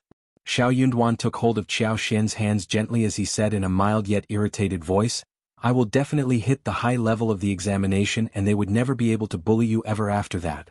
Xiao Xian smiled. "They are just strangers in my eyes and their well-being has nothing to do with me. I believe that you will make it, but don't get too stressed about it.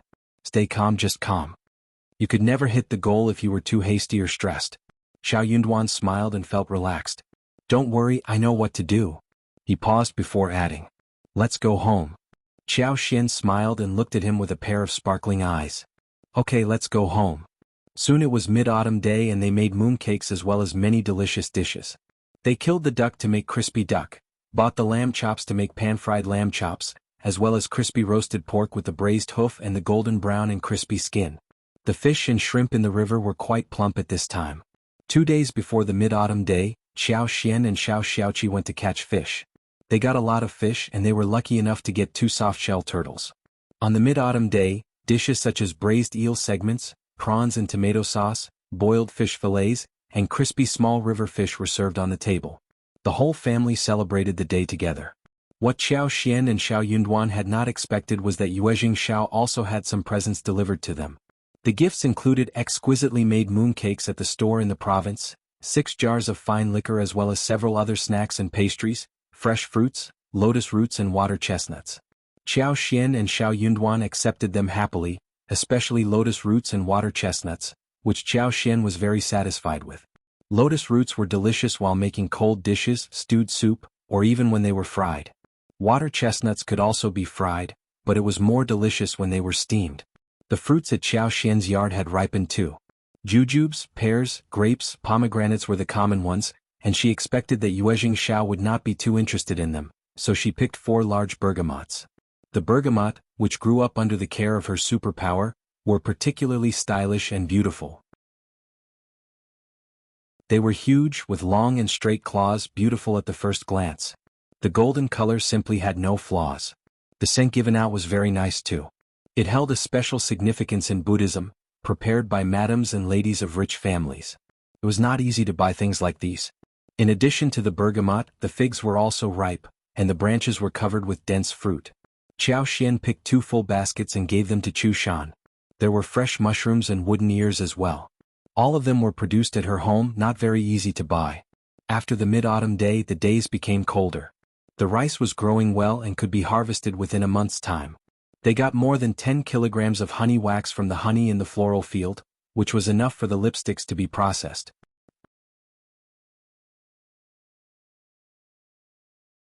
Chapter 344. Harvest. The honey would be kept for themselves to eat, or saved as presents after selling more than 50 kilograms to Mingren Tang. The other medical herbs were growing well, but they could only be harvested every 3rd year. With Xiao Xian's superpower they could be harvested every 2nd year. But she did not want to overdo it, otherwise it would be too unreasonable. The gastrodia dug from the mountains had already grown. After speaking with manager Qin, Xiao Xian asked Miss Su to harvest more than 1 mu of it. The gastrodia grew very well, and they had harvested more than 500 kilograms from 1 mu. It was of great quality too. They obtained more than 2,300 liang at one go. Manager Qin got so happy and expressed that they should sell as many of these plants as possible in the future. Xiao Xian gave Miss Fang 200 liang and 150 liang to everyone except for eldest uncle. Qi and Tao Tao got the biggest portion whilst Xiao Dalong and Xiao Sanlang as well as their wives received an equal amount. Everyone was very happy, and Miss Su could not help but start to count the money she had saved in the room. Yang Xiaoni and Xiao Sanlang got so excited that they talked about going into the town and buying some food to eat. But before they were done with discussion, Miss Fang took away half of the savings and saved it up. Xiao Xian counted her savings and found that she had 6,300 liang in total. Xiao Xian smiled. It had indeed been a great year. The roses could still bloom 2 times.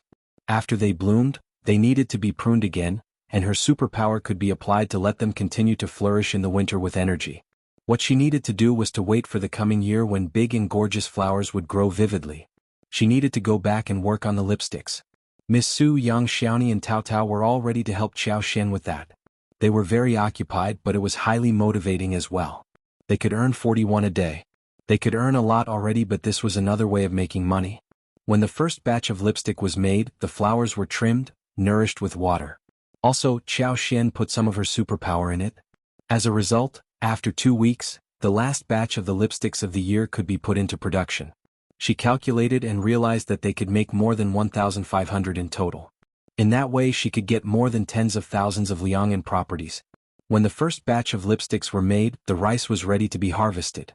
Autumn harvest was a busy period and much more tiring compared to spring plowing. The most feared thing when drying the grain was the rain. But in this season, a dark cloud and a shower often came, exhausting people. Every household was praying to heaven to bestow good weather upon them. They would not feel relieved until they had the sun-dried grains put away in the storage.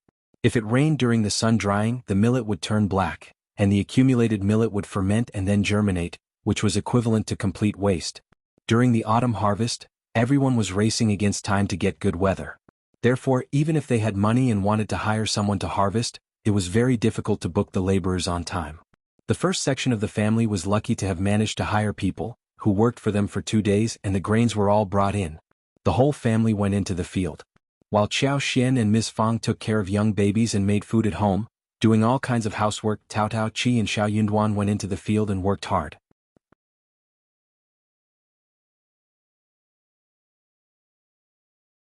Chapter 345. Weather forecast. Autumn harvest differed from spring plowing. It required good timing. Taking advantage of the good weather and the bright sun, they needed to quickly harvest the mature rice and dry it in the sun. Otherwise, if it rained, especially for several days in a row, it would be a complete waste. Xiao Xian was a bit sorry about not having been able to develop her abilities of forecasting the weather. By sensing the sensitive changes of plants to the weather and the amount of moisture in the air, she could predict whether there would be rain or not. Now she could only predict the weather changes half a day ahead. But that was already good enough for this time of the year. She was able to know the future weather conditions half a day in advance, and that could help everyone perfectly avoid showers and ensure that the recovered food would not be wet by the rain. When the grains were recovered, the rain came down the following afternoon. Xiao Xian hurriedly told her family more than half an hour in advance that it might rain in a while, and the rice had to be quickly gathered and covered with something, or carried to the house or under the eaves. Miss Fang was a bit skeptical, but Xiao Yunduan stressed that Xiao Xian knew a bit about weather forecasts, and Miss Fang was used to trusting Xiao Xian. Thus she followed what she was told. Xiao Xian thought about the other families and told Miss Fang asked Xiao Dalong to inform the others. It was a very important thing for them to harvest since rain would ruin everything. Xiao Dalong was honest, and when he passed on the message, people tended to believe him. Hearing what Xiao Dalong said, the villagers looked up and saw the shining sun, laughing at him. Yunlian, you must be confused. Look at the fine weather, how can it start to rain soon? Yeah, don't joke about it at this time. What about your own home? You can't have put the rice away. Xiao Dalong found the message a bit confusing too. He laughed as he scratched his head. Yeah, we have, but the weather changes a lot and we need to be very careful. When Xiao Dalong was gone, everyone started to get very confused and hesitant too. Is it real? I don't think Yunlian likes joking about. But what does he know? He is kind, but he is not so capable. Yeah, let's just watch out for the weather. Soon the wind blasted and the sunlight faded away. Someone's heart skipped a beat and he started to put away the rice. We need to be careful about everything. Yeah, it seems that Yunlian is right. I think the weather is changing too. But isn't it a normal change? It won't rain, will it? So those who put away the rice had no problem with their crops because soon the rain poured down. Those hesitant ones did not make it, and some rice was unfortunately wet. They just hoped that the rain would not last for too long. From that time on, some families who had been in a good relationship with the first section of the family kept their eyes on how the first section of the family moved. They would follow suit, seeing when the first section of the family started to put away rice. Therefore, after a while, the first section of the family became the indicator of weather. Xiao Xian did not stand out to say so, and when they were asked they all said that it was Xiao Yunduan who had learned that from books, and gained some knowledge about it.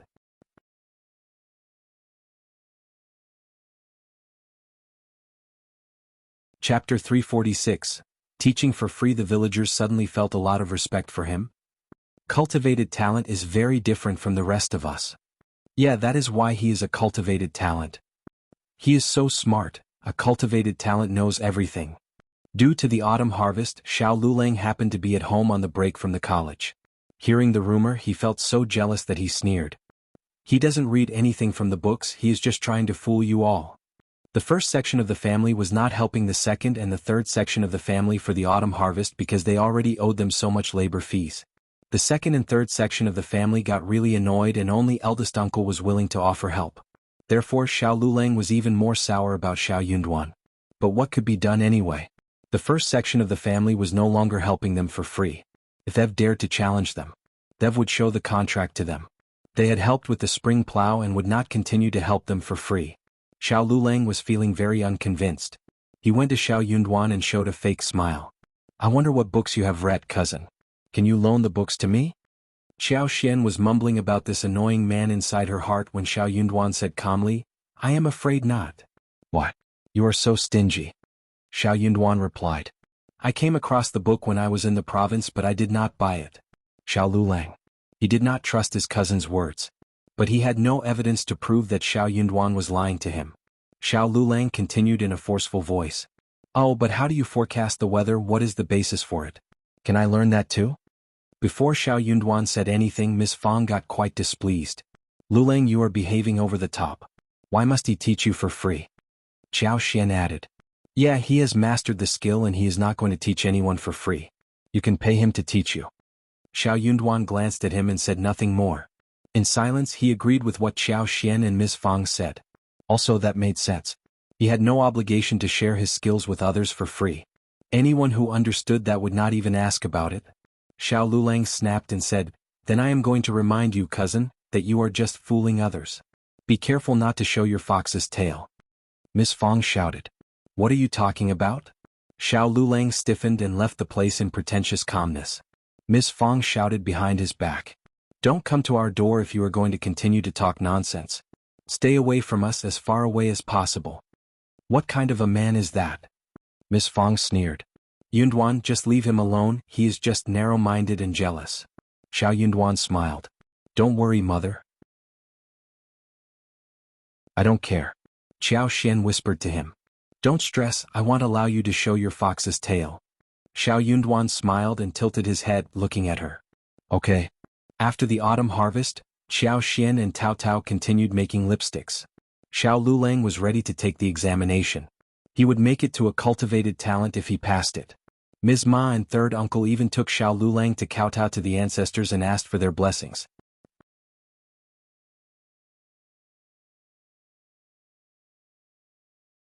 Chapter 347. Furious Ms. Ma and third uncle were very confident. The reason why they were confident was that if Xiao Yunduan could make it, so could their son. Ms. Ma was quite displeased thinking that Xiao Yunduan became the cultivated talent before her son did, so she went to Ms. Fang again and uttered a few sour words. Ms. Fang said firmly, My son is a cultivated talent anyway. That was a fact that could not be changed. Ms. Ma was indeed furious. The result was announced soon, but Xiao Liulang and third uncle were both quite distressed after checking the result in town. Ms. Ma's heart skipped a beat as she forced a small smile looking at their faces. Doesn't it look good? It is okay as long as you cleared the level. Xiao Liulang threw her an expressionless look, snorted and returned to his room. Oh well. Ms. Ma turned to look at third uncle.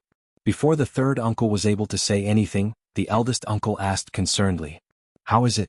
Did Liulang make it? Third uncle instantly burst into anger.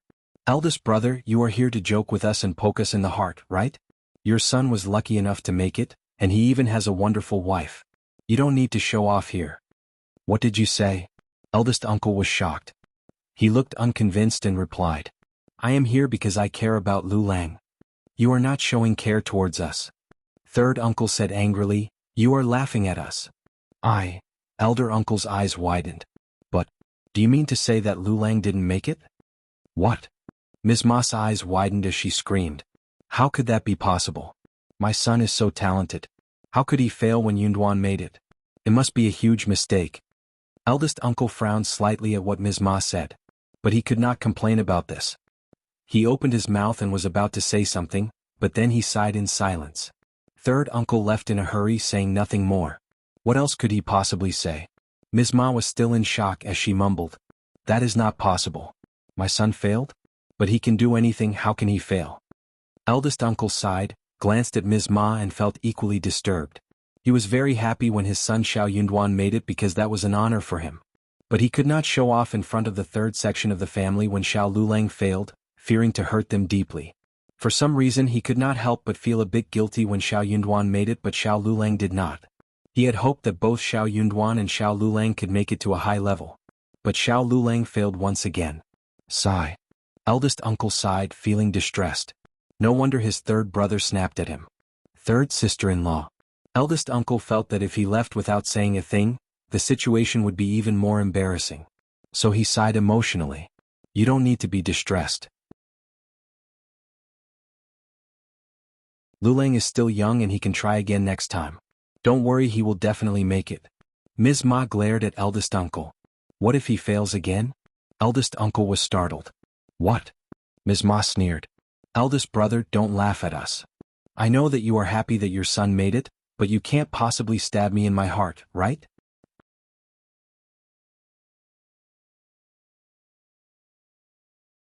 Chapter 348. Messing hurt and saddened? Of course she was saddened. Liulang was young, but Yunduan was not much older than him. He was just laughing at Liulang. Next time, but the future could never be predicted. She had decided that he was just laughing at them. The more Ms. Ma thought about this, the angrier she became. She sneered with a sunk face. Eldest brother, your family is different from the past now. Your door's threshold is high now, too high for us to cross. You can go home now. You don't have to visit us anymore if you don't have anything else to say. Eldest uncle felt his chest hurt. Third sister-in-law, I am Liulang's uncle and I really hope that he can do well. Ms. Ma sneered and said ironically, these words are too much for us. We don't need your hope. Those were fine words, but the first section of the family never did them any good during the past half a year. Eldest brother just wanted to have a good reputation for himself without making any contributions. She was not going to allow that to happen. Eldest uncle was shocked. He felt his heart breaking. He moved his lips and said nothing more. He finally left with a sigh. The moment eldest uncle left, Ms. Nyo came and smiled. Hey, did your son make it? Ms. Ma threw her a fierce look. Oh God. Ms. Nyo clapped, feeling sorry. That is a pity. That was not what she actually felt in her heart. She was actually cheering happily. This was excellent.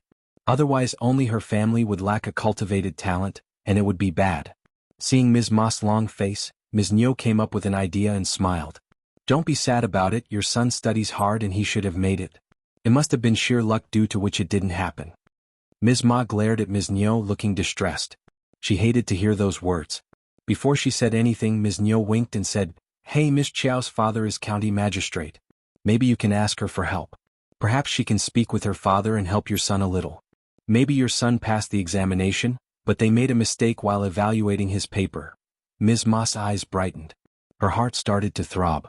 Yeah, my son must have passed, but they made a mistake while going through the paper, it must have been like that. Ms. Ma grabbed third uncle's arm and said, Hey. Ms. Nyo pursed her lips. She felt quite glad that Ms. Ma was convinced. The first section of the family was so annoying and she should cause them some trouble. But she needed to follow along. If Miss Qiao did ask her father to help the third section of the family, then she needed to stop her. Soon Ms. Ma and third uncle came out and Ms. Nyo tagged along.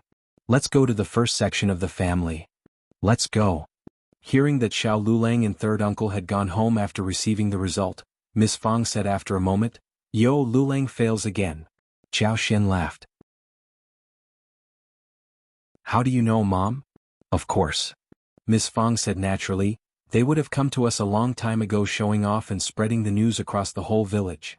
Startled, Qiao Xin thought about it and nodded with a chuckle. You are totally right, Mom.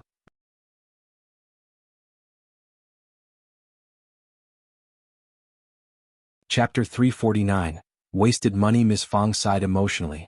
Why didn't he make it? I thought he would. He has been devoted to studies for so long and has spent so much money. What more can he do after he has failed so many times?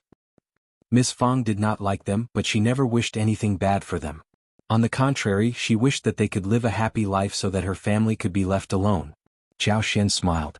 Mom, my husband is the only cultivated talent in the whole village, so I am sure that it is never easy to become one. If that was an easy task, the title would not be so valuable anymore. As for what Xiao Liulang would do if he kept failing, Xiao Xian did not dwell on it. It had nothing to do with her. Miss Fang smiled as she heard her daughter-in-law. True. But soon she felt concerned. But so much money was spent on him. It is very costly to cultivate a student.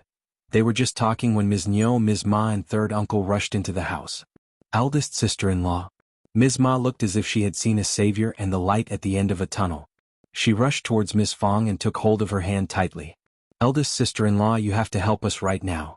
I will do anything for you if you help us. Oh, Miss Fang was quite shocked and pulled her hand out. Third sister-in-law, what is going on? Eldest sister-in-law. Third uncle sighed as they walked in and took a seat. My son has been working very hard on his studies, right? You have witnessed, yes, our son has always been devoted to his studies and the teachers at the college speak well of him. As they were talking, eldest uncle, Xiao Yunduan and Xiao Xian as well as the other members of the first section of the family gathered together as well. Everyone was very curious as to what was going on. After all, Ms. Niu and Ms. Ma never liked Ms. Fang. So what made Ms. Ma promise to do anything for them? Something big must be going on. Third uncle said, but Liulang failed at the examination. How could that be possible? Ms. Ma nodded constantly. Yes, even your son made it and our son should have made it too. I mean, our son is smart, devoted and he couldn't have failed like this. Miss Fang felt quite uncomfortable hearing that she was speaking ill of her son. She sneered inwardly, knowing that the couple must be up to no good. Doing anything for her? That was impossible. They would never change what their character was from within. You are here to tell me this? Well, I don't know anything about it. What is the point of telling me about it? Eldest uncle added. Yeah, third brother and sister-in-law, Liulang is still young and he will definitely make it in the future. Don't stress him too much. Third uncle and Ms. Ma did not like what they heard. Yeah, your son had made it so you could say whatever you wanted. If your son had failed, you would not have said something like this.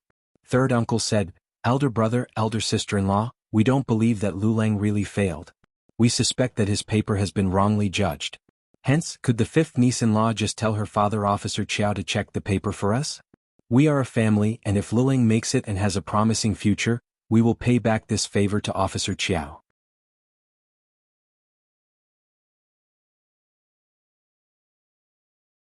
Chapter 350. Talk with senior people. Third uncle was worried that what had been said was not straightforward enough, so he clarified again. Of course, we won't let Officer Qjao do that for free, we will prepare enough presents to thank him. He almost said that he wanted Officer Qjao to cheat by helping add Xiao Liulang's name to the list. Ms. Fang and eldest uncle had not expected that third uncle and Ms. Ma would have thought about such a method. They, for a moment, had no idea what the family was talking about. Xiao Yunduan's facial expressions changed and he said coldly, Are you crazy, third uncle and third aunt? Eldest uncle immediately reacted. Yunduan, what are you talking about? They were already in a bad mood since their son failed the examination and he was just adding fuel to the oil. Xiao Yunduan said coldly, Dad, have you understood what they mean? They are trying to make Officer Qjao cheat by adding Liulang's name on the list. That is crazy. If it is revealed, Liulang will never be able to attend any examination in the future, and Officer Qjao will lose his job, and he may be imprisoned too. You think this is a minor thing? Miss Fang shouted furiously. You are just mental, how can you even think about this? Ms. Ma was shocked but still replied. You don't need to frighten us, it is not that serious.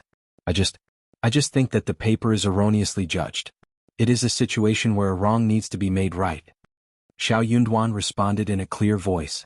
If you really think that the paper is wrongly marked, you can send the paper to the government office and ask the authority there to do a re-examination. Officer Qjao can't make this decision.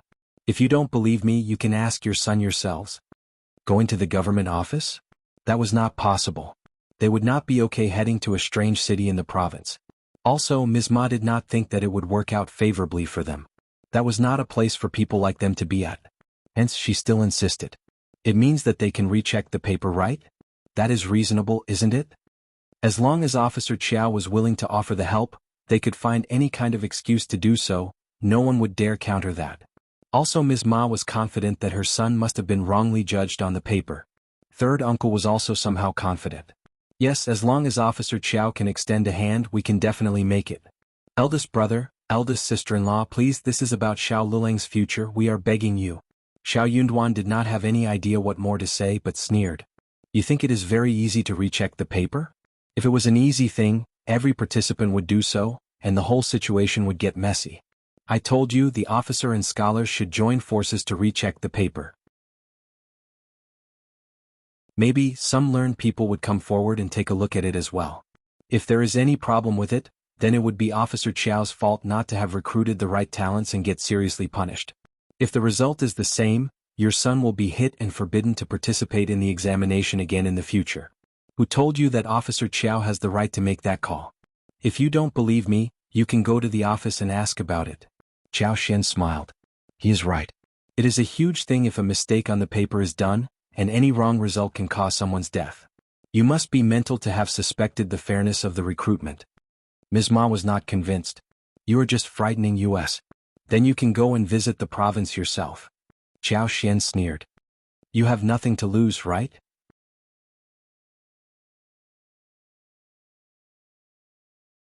Chapter 351. Not waking up, you can't just go to the county, you have to go to the province. Oh, if you don't believe me, you can go to the county office first and see if you return after some punishment.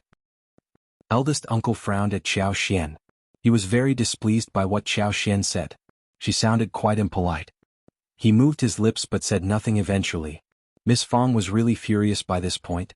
She got up and started to drive them away. Just leave us alone, one more word and you will get out of the family. If you want to get yourself killed, do so. Don't drag us down. Xiao Yunduan said, what about first asking your son what he wants? Qiao Xian could not help but add. You keep saying that your son is smart and devoted, good at studies, but did the teacher tell you all of these things personally? How could they be so confident that Xiao Liulang failed because his paper had been wrongly judged? Third uncle was startled and almost jumped after what he heard. What do you mean? I mean what I said. Qiao Xian pursed her lips. I won't believe what I don't see or hear myself. Xiao Yunduan almost burst into laughter but tugged at Qiao Xian. Alright, let's just drop it. He knew pretty well whether the teacher spoke highly of Xiao Liulang, and whether Xiao Liulang was smart and devoted as he claimed.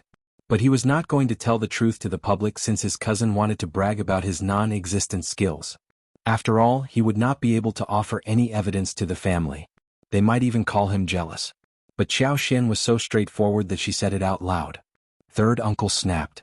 Don't you dare slander our son just because you are jealous of him. Qiao Xian rolled her eyes and countered. My husband is already a cultivated talent and he is going to the next level next year. What am I jealous of? Jealous of you who will never make it to a cultivated talent? You. Elder uncle's heart almost skipped a beat. Just drop it, Miss Qiao. His brother and sister-in-law were already having a bad time and Miss Qiao kept poking their wounds. They were going to end up having a fight. Qiao Xian was not afraid of eldest uncle. Instead she said, Dad, I am just reminding third uncle and third aunt out of kindness. They can believe me if they want to. I didn't want to tell them this much nor did I have the intention of arguing with them because there is no point in arguing about this. I am not that bored after all to go to Minghua College and ask about this. Eldest uncle. Miss Qiao's words could always annoy him. Miss Fong laughed and nodded and said, Miss Qiao is totally right. She was not mocking them, but the third section of the family had been way over the top in their conduct and she just could not help it. Ms. Ma snapped. Why ask the teachers at college? Yunduan is here. Yunduan, just tell us if the teachers speak highly of your cousin and call him devoted and learned or not. Xiao Yunduan. He really did not want to tell lies. I only focus on my own studies. I am not sure if the teachers have spoken highly of my cousin. If you want to know about it, just ask him yourself.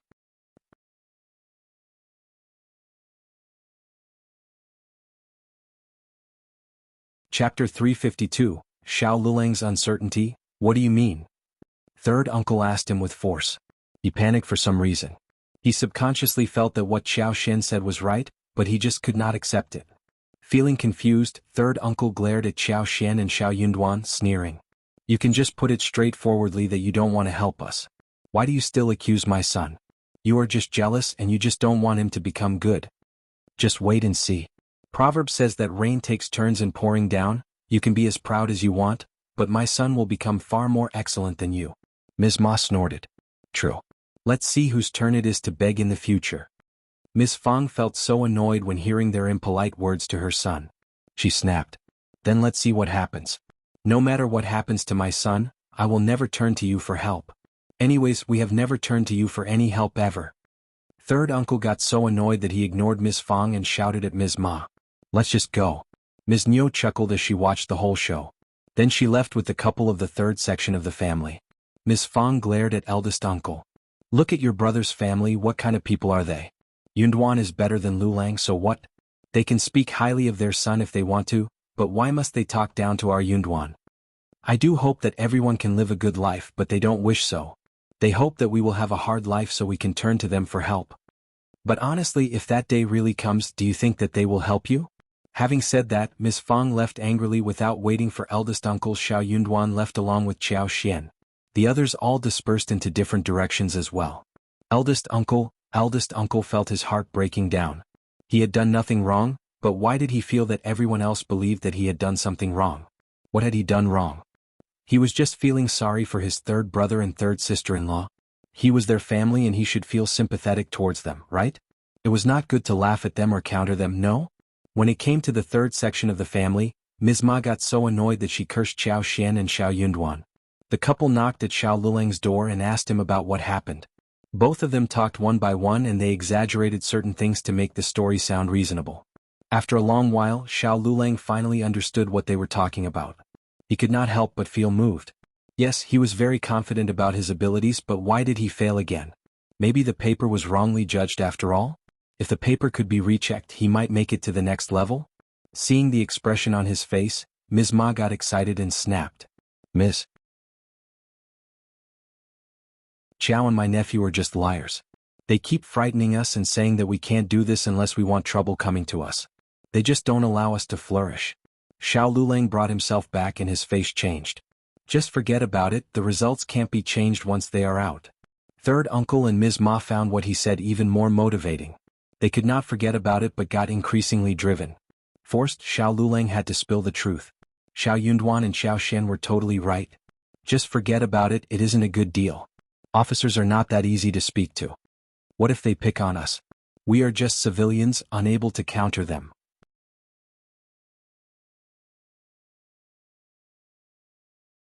Chapter 353. Mountain in Autumn. Third uncle and Ms. Ma both fell silent. They were quite taken aback. Ms. Ma burst into tears. Then what can we do? Poor Lulang, your paper has been wrongly judged, how terrible it is. Xiao Lulang also looked as if that was true. Third uncle hesitated for a moment and asked discreetly, rubbing his hands. Lulang, just tell me the truth, how are you doing in college? What knowledge have you obtained? Do teachers speak highly of you often? Xiao Lulang felt quite confused, wondering what his father was talking about that he asked these questions all of a sudden. Ms. Ma could not hold a secret but said angrily, Xiao Yunduan and Miss Qiao say that you are just bragging about being spoken highly of by the teachers. The teachers couldn't have ignored you but turned to him instead, right? Xiao Lulang's face changed as he said coldly, just ignore what they told you. They just wish that we are worse than them. What good things can come out of their mouths? That is true. Alright, I need a break, just leave me alone. But, just leave me alone. Xiao Lulang pushed his parents out of the room and shut the door. He let out a breath, feeling his cheeks heat up. He managed to lie to his parents but felt quite uncertain inwardly. Why was Xiao Yunduan saying this about him? He was plain lucky to have reached where he was, and he was not in a position to accuse him of anything. Xiao Lulang clenched his teeth angrily. After grains went into the granary, and the last batch of lipsticks of the year were ready, the weather became much cooler. The leaves on the mountain were also gradually changing color and falling. The color-changing trees were mixed in the evergreen green mountains and forests, which was very beautiful. Qiao Xian did a count. They had 1,536 lipsticks in total with 4 different colors by now. She decided to produce one batch of lip balms. It was much easier to make lip balms, but the remaining beeswax was only enough for around 1,000 pieces, according to her experience. They could not get any more beeswax in autumn because soon winter was coming and the bees were all busy preparing for the winter. They had to wait for the spring next year to make more lipsticks. For Qiao Xian and those who were good at it, lip balms were much easier to make compared to lipsticks, more handy. The four of them made 150 pieces within one day. After 3 days they slowed down the pace. Many things started to ripen in the mountains when autumn came, and Xiao Xian was eager to pay a visit there. The grapes in her garden were also ripe. According to Shao Xiaoqi and Tao Tao, they were bigger than the original wild grapes growing on the mountain, and they were also sweeter and far more delicious. In fact, the wild grapes in the mountains were relatively small, but the ones in her garden were all big bunches. Xiao Xian was glad that her superpower helped her with all such things. Everyone didn't think it was too strange. They just assumed that the grapes grew well because they often took good care of them and fertilized them so that they could grow better than the wild ones. In addition to the wild grapes, the dates, pomegranates and lemons in the garden were also ripe. The persimmons were still a little bit sour, but they would soon ripen. This season was the time when the wild grapes were present the most in the mountains. Xiao Xian wanted to get some more. She was going to wash them, drain them and mash them into large porcelain jars, to let them ferment naturally to make some wine. It was a pity that the mountain grapes were not big enough, but the core was not small, otherwise they could have tried to convert them into raisins. There were many mushrooms which also grew in autumn. Those were picked to be dried and they should be delicious when eaten.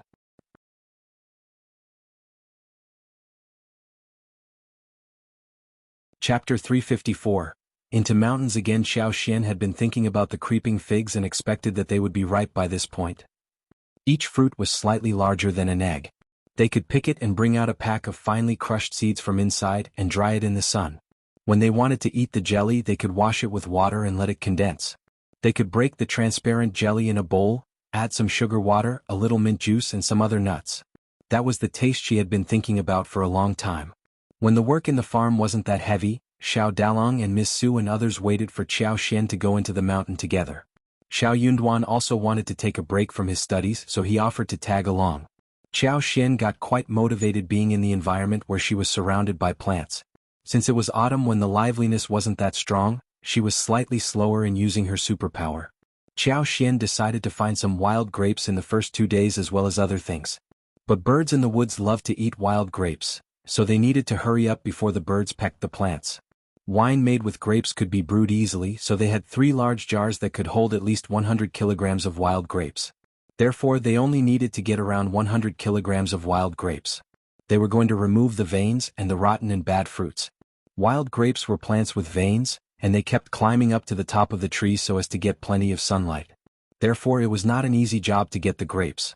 There were mountain grapes also present in low and wide places, but often the mountain grapes in low places did not grow well, and the output was very low. Shao Xiaoqi was quite familiar with the woods and he was quite happy and energetic.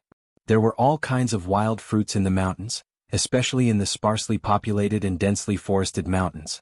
Soon Shao Xiaoqi saw the wild grapes hanging on the top of the pine trees as he said with a smile, "Look, the grapes are there." "Yes, there are grapes. They look delicious." "I agree." Xiao Sanlang and his wife said the last 2 words. The tree was not too tall and twigs were very thick, so Xiao Ziyake climbed up very easily while the others were just looking up at him. Soon Shao Xiaoqi came down and had half of the basket filled with the fruits. The fresh fruits were so beautiful and they all started to try some. They were lucky as there were no birds visiting this grape tree, and the clusters were quite complete. Each bunch was about the size of 3 fingers and as long as a palm, and they were tangled tightly together. Each cluster was small but quite pretty. They were sharing the fruits, sweet and sour, amidst the unique freshness of the woods. Very delicious. We can take so many of them back each year. Xiao Xian loved the taste too, a bit sour and sweet, suitable for wine making. They were eating the grapes while they walked forward. Xiao Xian used her superpower and picked the place where wild grapes were abundant. Soon they ran into a patch of land where wild grapes were growing best. There are so many of them. Yes, so many.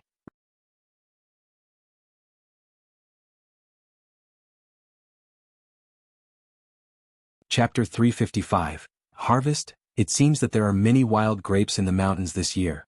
Otherwise how could they easily find one patch of land full of it? They all nodded in agreement. Their arrival had startled the animals who were eating the grapes. Soon some birds took off. The trees were relatively high here and some twigs were quite fragile, so they needed to be careful not to break them. They were all aware of this. As they were talking they all went up onto different trees. Only Xiao Yunduan and Xiao Xian remained on the ground. They exchanged a look and laughed. Xiao Xian said with a smile, We are just waiting for the food to come to us. Xiao Yunduan smiled. That is our ability too. Qiao Xian laughed. Her husband had learned to speak tricky words. But the couple were not idle. Qiao Xian just glanced about with her superpower. This plain-looking forest was actually a huge feast for the eyes of Qiao Xian. There were treasures everywhere. She could see roosters, rabbits, muntjac and all kinds of wild birds. But she could not do anything about it.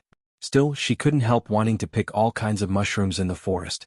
There were many kinds of straw mushrooms, pine mushrooms, side ears, large mushrooms, enoki mushrooms and shiitake mushrooms. Although the quantity of each type was not large, the two of them still found quite a lot of them. By this point they had not yet walked too far away. 1 hour later those on the trees came down. Their baskets were filled with stuff, and they poured the grapes into 2 large baskets carefully. They had harvested at least 20 kilograms of grapes. That was a big harvest for wild-growing grapes. Seeing that Qiao Xian and Xiao Yunduan had got many mushrooms, they all cheered. They were going to have a lot to eat during dinner. They knew pretty well how tasty and fresh mushrooms in the mountains were. Xiao Sanlang patted Qi's shoulders.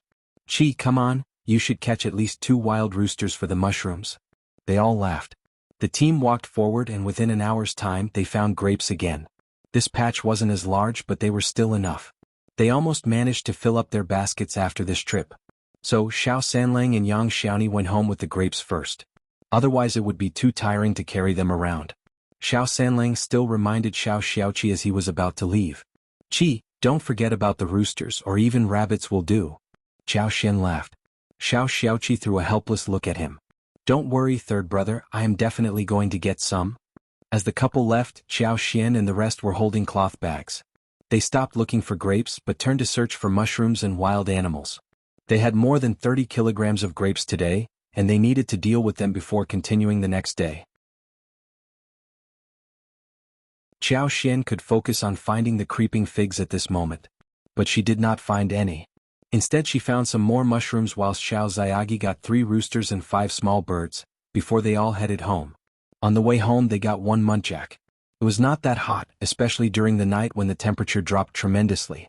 The animals could stay fresh even when they were not processed on the same day. But they could not be put there for too long. They got down to work as soon as they came home. They needed to process the grapes overnight. They washed them, picked them off the twigs, filtered them and put them in the jars.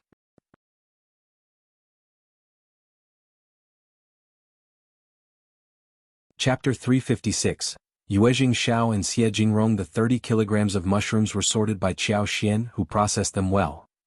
Some not so good-looking ones were picked out for dinner and others were sun-dried. Thanks to the bright sun during the daytime, they should be put away after a few days. They almost finished the sun-dried mushrooms in spring, and what they had found today would be enough for them to make soup and hot pot in winter. They decided to eat 2 roosters and 2 birds for dinner. The remaining animals would be put in Qiao Xian's yard. Roosters were never that big and the amount was enough for the large family. As the 2 birds were stewed with yams, 1 rooster had the breast meat sliced, marinated and battered, then stir-fried with fresh mushrooms. The rest was cut into dices and added with only ginger, garlic and scallions for braise. A plate of stir-fried wax gourd, a bowl of dry stir-fried beans and a wolfberry sprout soup were served during dinner. Miss Fong would not have minded to share some animals with the second and third section of the family in the past. But due to what Ms. Ma and third uncle did a while ago, and the ridiculous request they put forward as well as the annoying look of Ms. Niu, Miss Fong was really disgusted with them. So Miss Fong was not going to share anything with them at all. Eldest uncle had not yet said a thing when Miss Fong snapped at him, so he fell silent. No one cared if he was happy about it or not. Anyways, they were already used to ignoring his feelings. He could not influence anyone around. After walking into the mountain for 3 days they had found enough grapes. If they wanted to eat them in the future they could bring them back in small quantities. But it was really not necessary because Qiao Xian's garden had them, and the fruits were particularly large, even bigger than the authentic wild ones. They even got many mushrooms, some of which were fresh and some were sun-dried. They discovered a small patch of date forest, which had 7 or 8 trees, thick in trunk with a diameter of 30 centimeters. The dates were already ripe, crispy and sweet. They paid a visit to the mountain 2 times and got all the red, ripe ones down. They carried them home to dry. These would be made into dried dates, added to the stewed soup, added to the tea, to the porridge or eaten as snacks. They could also be used to make date cakes or date paste fillings. In addition there were other wild fruits that could not be named, which were weird in shape and different in colors. Xiao Xian could use her superpower to determine whether the fruits were poisonous or not. Actually, those wild children growing in the mountains could always tell that as well. Shao Xiaoqi and Shao Taotao got a few and presented them to Xiao Xian. After taking a break for 2 days at home, they decided to go into the mountains to find the creeping figs when Yuezheng, Shao and Xie Jingrong arrived there unexpectedly. Only now did Xiao Xian and Xiao Yunduan remember that they were here to hunt with them. Yuezheng, Shao and Xie Jingrong were afraid of drawing the county magistrate's attention, so they changed into ordinary dresses and came with ordinary wagons, without showing anything about their real identities. The effort was totally worth the while. They spent one night at the hotel as they arrived at the county, and the following morning they headed towards the village. But they again ran into Widow's son the moment they came to the village.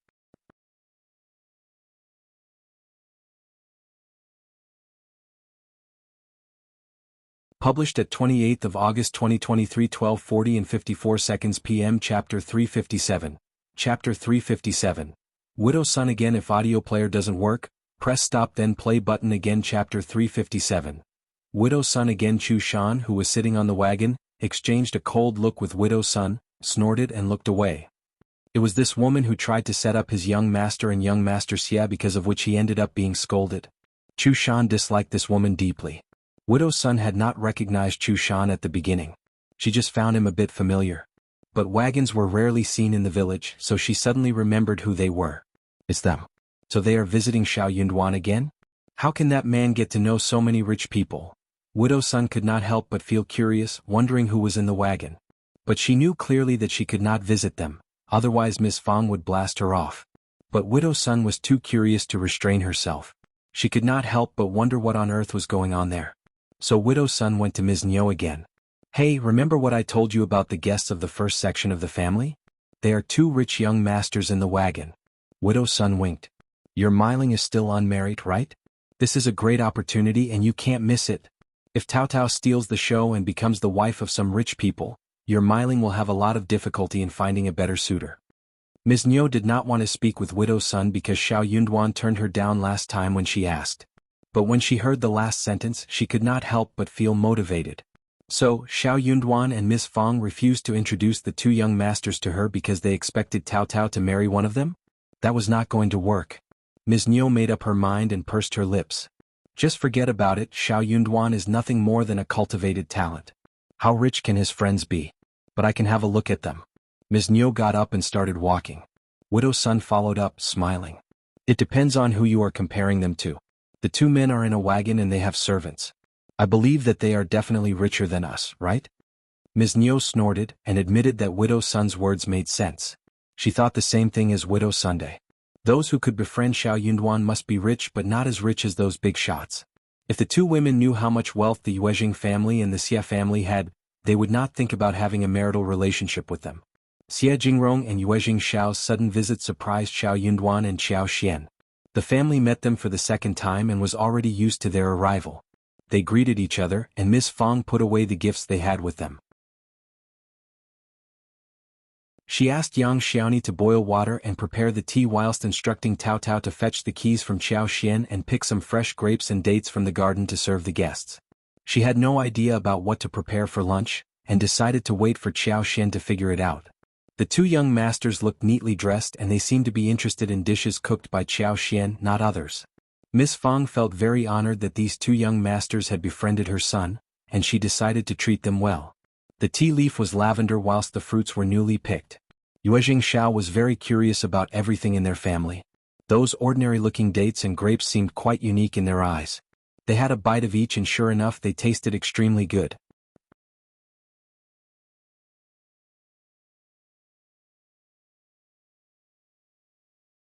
Published at 28th of August 2023, 12:40 and 53 seconds p.m. Chapter 358. Chapter 358. Ms. Niu's excitement. If audio player doesn't work, press stop then play button again. Chapter 358. Ms. Niu's excitement. Yuezheng Shao said excitedly with a smile. The bergamots that you gave us last time grew so well that I shared 2 with brother Xie, who gave them to his grandma. She loved it. Do you have any more of those? Please give us some more this time. Shao Yunduan and Xiao Xian gave that as a gift to Yuezheng Shao during the mid-autumn day, but they did not give it to Xie Jingrong. That was because her family and the Xie family were not in a very familiar relationship, and a family like the Xie family would not receive presents easily. They had no idea what to give to them, so they gave nothing to Xie Jingrong. Zhao Xian smiled. Yes, I have a dozen on the trees, all growing well. We will need 3 and 4 for the new year, you can take the rest away. The bergamots looked really good. Zhao Xian considered planting some more next year. Yuezheng Shao did not turn her down and smiled. Okay, I will take them. Xie Jingrong nodded with a smile to express his gratitude. They did not need to think about what to take and give. They were just exchanging gifts. Zhao Xian and Xiao Yunduan laughed. They appreciated friends like Yuezheng Shao and Xie Jingrong. They were just chatting when Ms. Niu and Widow Sun walked in. Ms. Niu glanced about and her eyes brightened, her heart throbbing in excitement. These 2 young masters were so handsome. Look at the clothes they were wearing and the wagon and the servants. Xie Jingrong and Yuezheng Shao were not into showing off. They were not exquisitely dressed for the trip to the Shao family in the village. That was why Ms. Niu believed that they were within her league, thus getting extremely excited. They looked handsome and they had money. They were just right to be her son-in-law. Yunduan and Miss Fong were so stingy not to introduce them to her. Now that she was here, she was not going to let them stop her. Oh, we have guests over. I have never seen you before. Where are you from, 2 young masters? Oh yes, I am Yunduan's second aunt, married to his real second uncle. Ms. Niu was glancing at Yuezheng Shao and Xie Jingrong, feeling quite confused and excited at the same time. Both of them looked so nice, which one should she pick? Xie Jingrong frowned and stayed silent. Yuezheng Shao smiled, feeling that this so-called second aunt of Xiao Yunduan seemed quite rough, yet she was part of Xiao Yunduan's family. So he was about to answer her when Zhao Xian stood up. She took hold of Ms. Niu's arm and smiled. Second aunt, you are here to speak with my mother, right? She is in the backyard, come with me. She then glanced at Widow Sun, who was rolling her eyes. She asked her straightforwardly. Aunt Sun, what are you doing here? Visiting my mother. Widow Sun smiled and said, we are guests and we can of course see each other. But Miss Qjao, you are a junior in the family and you should not speak with me like this in front of guests, right? Zhao Xian had no interest in concealing anything in front of Xie Jingrong and Yuezheng Shao. After all, not everything could be concealed or ignored. For example, Ms. Niu and Ms. Ma, who always tried to portray as if they were a good, united family. Yuezheng Shao and Xie Jingrong would not mind the truth about their family situation, since they were friends. The 2 of them understood clearly what Ms. Niu was like the moment she showed up. It was totally reasonable when she spoke harshly.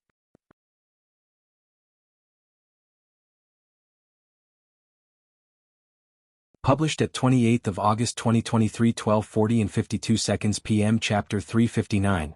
Chapter 359.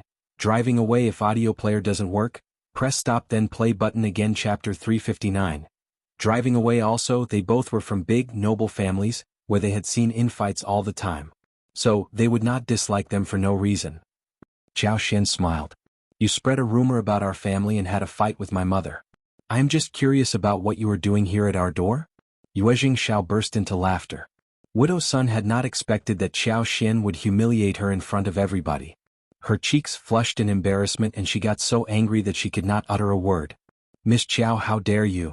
Ms. Niu glanced at Zhao Xian with an accusing look, then she smiled at Xie Jingrong and Yuezheng Shao. Oh young masters, this is what my niece-in-law is like, she has no idea what she is doing. Don't get mad at her. Oh yes, where are you from? What are your names? Yuezheng Shao smiled.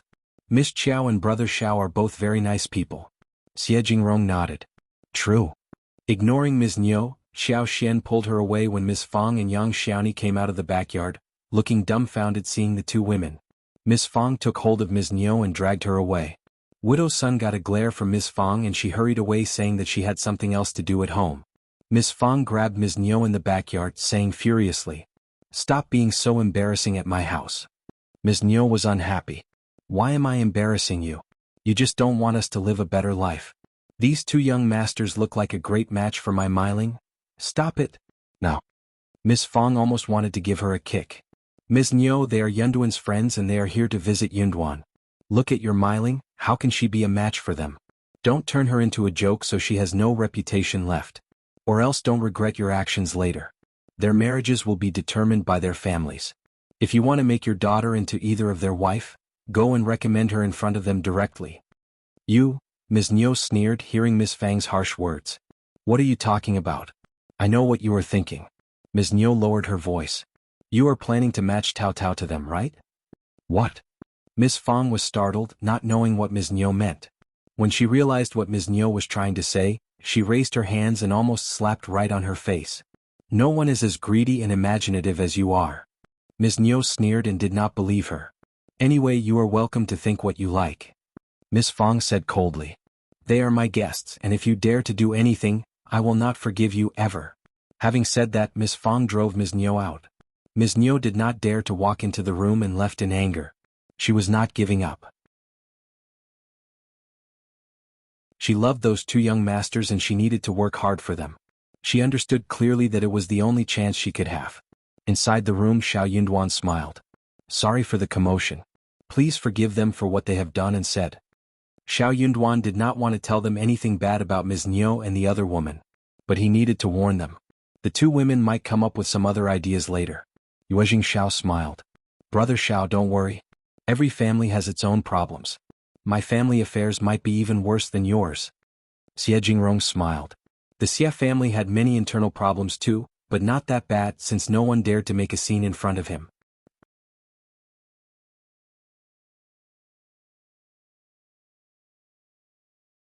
Published at 28th of August 2023, 12:40 and 51 seconds p.m. Chapter 360. Chapter 360. New house. If audio player doesn't work, press stop then play button again. Chapter 360. New house. Yuezheng Shao was sincerely treating Xiao Yunduan as his real friend. Qiao Xian made lunch. She killed a duck and braised it with sauce. Then she made a pot of sour soup with small miscellaneous fish, steamed mandarin fish, tomato eggs, stir-fried wolfberry, shredded lettuce, and beans according to the custom. Xiao Yunduan ate with Xie Jingrong and Yuezheng Shao outside, and the others were eating in the kitchen. Those from the first section of the family were quite calm compared to the last time when they met Yuezheng Shao and Xie Jingrong. Even someone as honest as Xiao Dalong came over and greeted them with a forced, embarrassed smile. Anyway, they were just very happy that the two young masters were from a good family and were willing to visit them at home and befriend his brother. In the afternoon, Yuezheng Shao mentioned hunting and he had a long conversation with Xiao Xiaoqi and Xiao Taotao. Yuezheng Shao got even more interested after that. They were here to go hunting in the mountains, so they decided to return the following morning. They did not show any disdainful look at the Xiao family's house, but the Xiao family's house was not large enough to hold 4 people and 1 coachman. Since they had a wagon, they could head back to the town quickly. It was almost 4 in the afternoon when Yuezheng Shao and Xie Jingrong went back to the town. Ms. Niu brought her daughter to their home, claiming that she wanted to have a chit-chat with Tao Tao. But in fact she was planning on something else. Ms. Fang had already prepared for it. Before they could enter the yard, she drove them away and even implicitly warned Xiao Meiling. She told her not to behave stupidly like her mother lest she became a laughing stock. Xiao Meiling left with her cheeks burning red. Ms. Niu glared at Ms. Fang and left timidly. Ms. Fang was speechless. She was telling the truth and was doing it for Xiao Meiling's sake. Did Ms. Niu think that everyone else was stupid? The village was too small to hold a secret. Widow Sun, for example, talked a lot and she knew about this matter. It was shameless for Ms. Niu to get Xiao Meiling to meet the two young masters, especially under a thinly disguised excuse. If the marriage worked out well, then all was fine, otherwise who would dare to marry Xiao Meiling afterwards? Ms. Fang knew clearly that this matter would not work. Therefore she decided to remodify the house, especially making the gate tighter and locked properly. In the evening, Ms. Fang said to the whole family, "Our house is too shabby and old, small too. Qi is getting married in a few years and you will all have children, so it is not big enough to hold you all. We need to build a new house." It was a major thing to build a new house and everyone got very excited, talking between themselves. Qiao Xian showed concern about it too. She could not help but look at Xiao Yunduan. They exchanged a look which made Qiao Xian feel quite embarrassed.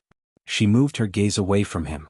Did it mean that she was not leaving Xiao Yunduan ever? She had decided not to leave a long time ago, but she had not said that out loud.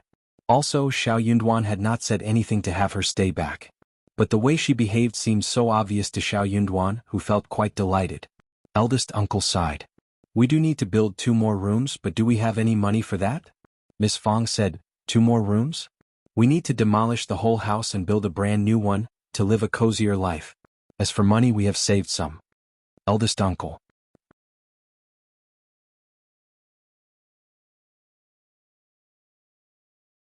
Published at 28th of August 2023 12:40 and 51 seconds p.m. Chapter 361. Chapter 361. Speechless. If audio player doesn't work, press stop then play button again. Chapter 361. Speechless. When did she save money? Why was he not aware of that? At this point, Xiao Xian chipped in to clear this up. Xiao Xian smiled. Dad, we went into the mountains a while ago, right? We found a patch of valuable medical herbs and sold them to the pharmacies in town, earning more than 50 liang, just enough for a new house. What? The eldest uncle's eyes widened as he responded in surprise. How much? More than 50 liang. Actually, Miss Fang had decided to spend 200 liang to build a grand, new house, but she cut the number as she said it out loud. Eldest uncle wasn't good at counting, so he would never know the real numbers. He was kept away from the truth not because they were afraid of the second and third section of the family. They just wanted to save unnecessary trouble so that everyone could live a happy and peaceful life. Soon the second and third section of the family would get used to them being ignored. Eldest uncle was startled. Which medical herbs are so valuable? Xiao Xian replied crisply. Gastrodia, which is required by the pharmacies, and that's why they paid us such an amount. Eldest uncle said voluntarily, so many good things in the mountains. You should describe it well so your second uncle and third uncle could also join you next time to seek it. Everyone felt silent. Okay. Xiao Xian said with a smile. Gastrodia is rarely seen and we only ran into it once. When we see it next time we will definitely bring it for them to learn from. Eldest uncle opened his mouth, feeling that something was wrong. But he could not figure out clearly what was wrong. He nodded. Okay. Xiao Xian really looked down at eldest uncle, who considered himself the head of the family. He kept taking unnecessary burdens onto his shoulders but still ended up being looked down upon by everyone. What did he really want from his actions? Xiao Xian did not think that she would ever understand what he wanted in his life. Miss Fang said, just don't tell them right now about it. The medical herbs aren't found easily. If that was the case they wouldn't be so valuable. If you tell them now they may get anxious. Eldest uncle felt uncomfortable but replied with a nod. Xiao Sanlang said with a smile, Mom, we are building a new house, aren't? Miss Fang looked motivated. Of course. Everyone discussed how big the new house should be, how many rooms, and what kind of construction should be done. 200 liang would be plenty, but Xiao Xian thought about adding some of her savings to the building so that the wall could be higher and best materials could be used for the decoration. What was the point of being rich and not use her money for making something good? This was a major event, and naturally it would not be finalized for a while. When everyone dispersed they were still excited. The following day Yuezheng, Shao and Jingrong arrived there early in the morning. Xiao Xian and the others all got up early too. Jingrong and Yuezheng Shao happened to be right on time for breakfast. For breakfast there was white porridge that was thick and fragrant, as well as steamed flour rolls and steamed buns. The homemade kimchi included radish strips, cowpeas, red peppers, carrots, green lettuce which had been placed on the table. Also there was a plate of crispy finger-sized fried fish wrapped in batter, diced radish, shiitake mushrooms, and diced chili sauce that acted as side dishes to accompany the meal. In particular, the kimchi had a special fragrance, salty and sour, refreshing and bright in color. Just looking at it made people salivate.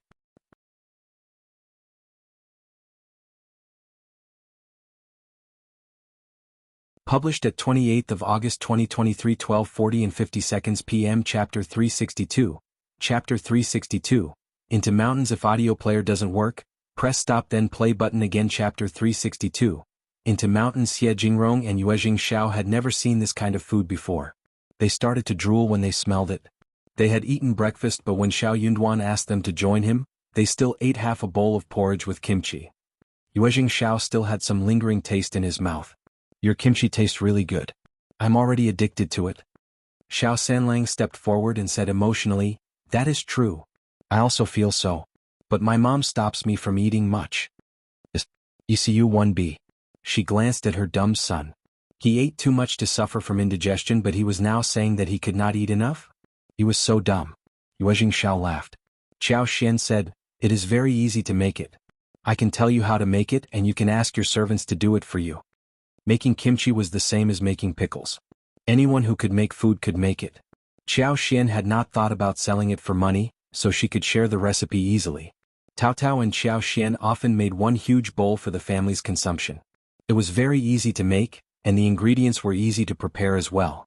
But the whole thing tasted great and that added some fun in their food, which was wonderful. Yuezheng Xiao felt a bit shy and said, "We come to your home to get a lot of things. It is very generous of you to share it all with us." Jingrong said, "We have some wonderful recipes for making pastries at our home too, and I can share them with you." Qiao Xian's eyes sparkled and she nodded with a smile. Okay, that would be wonderful." Yuezheng Xiao smiled. "I have some too and I am happy to share them with you."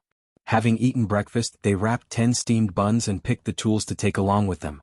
Soon they headed straight into the mountains. Jingrong and Yuezheng Xiao's servants followed along. They had changed into some comfortable clothes and shoes that were easy to walk in. They wanted to go deep into the mountains for a great hunt. Shao Xiaoqi was very excited about being the guide for the gang. He wanted to show what he was capable of, hoping secretly that they could run into some large prey such as wild goats and deer. But not as large as wild boars, bears or tigers. The original ecological forest had beautiful scenery, majestic and quiet, including strange rocks. Sometimes a clear stream flowed past, and occasionally they could see waterfalls of different sizes, autumn chrysanthemums swaying, and the color-changing leaves flying with the wind. There were all kinds of red and purple wild fruits adorning the branches, a feast for the eyes. Yuezheng Xiao and Jingrong had hunted before, but no one ever dared to take them into the real mountains. They only went to the foot of the mountains or a shallow cluster to have fun. It was the first time for them to be inside such deep mountains. Even the air they breathed in seemed to be rather different.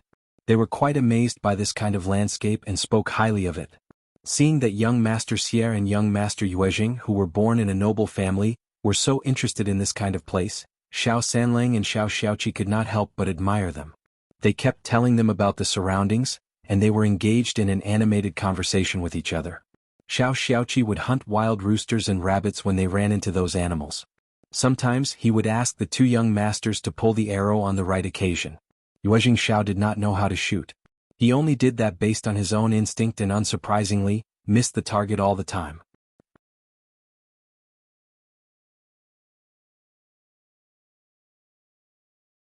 Published at 28th of August 2023, 12:40 and 49 seconds p.m. Chapter 363.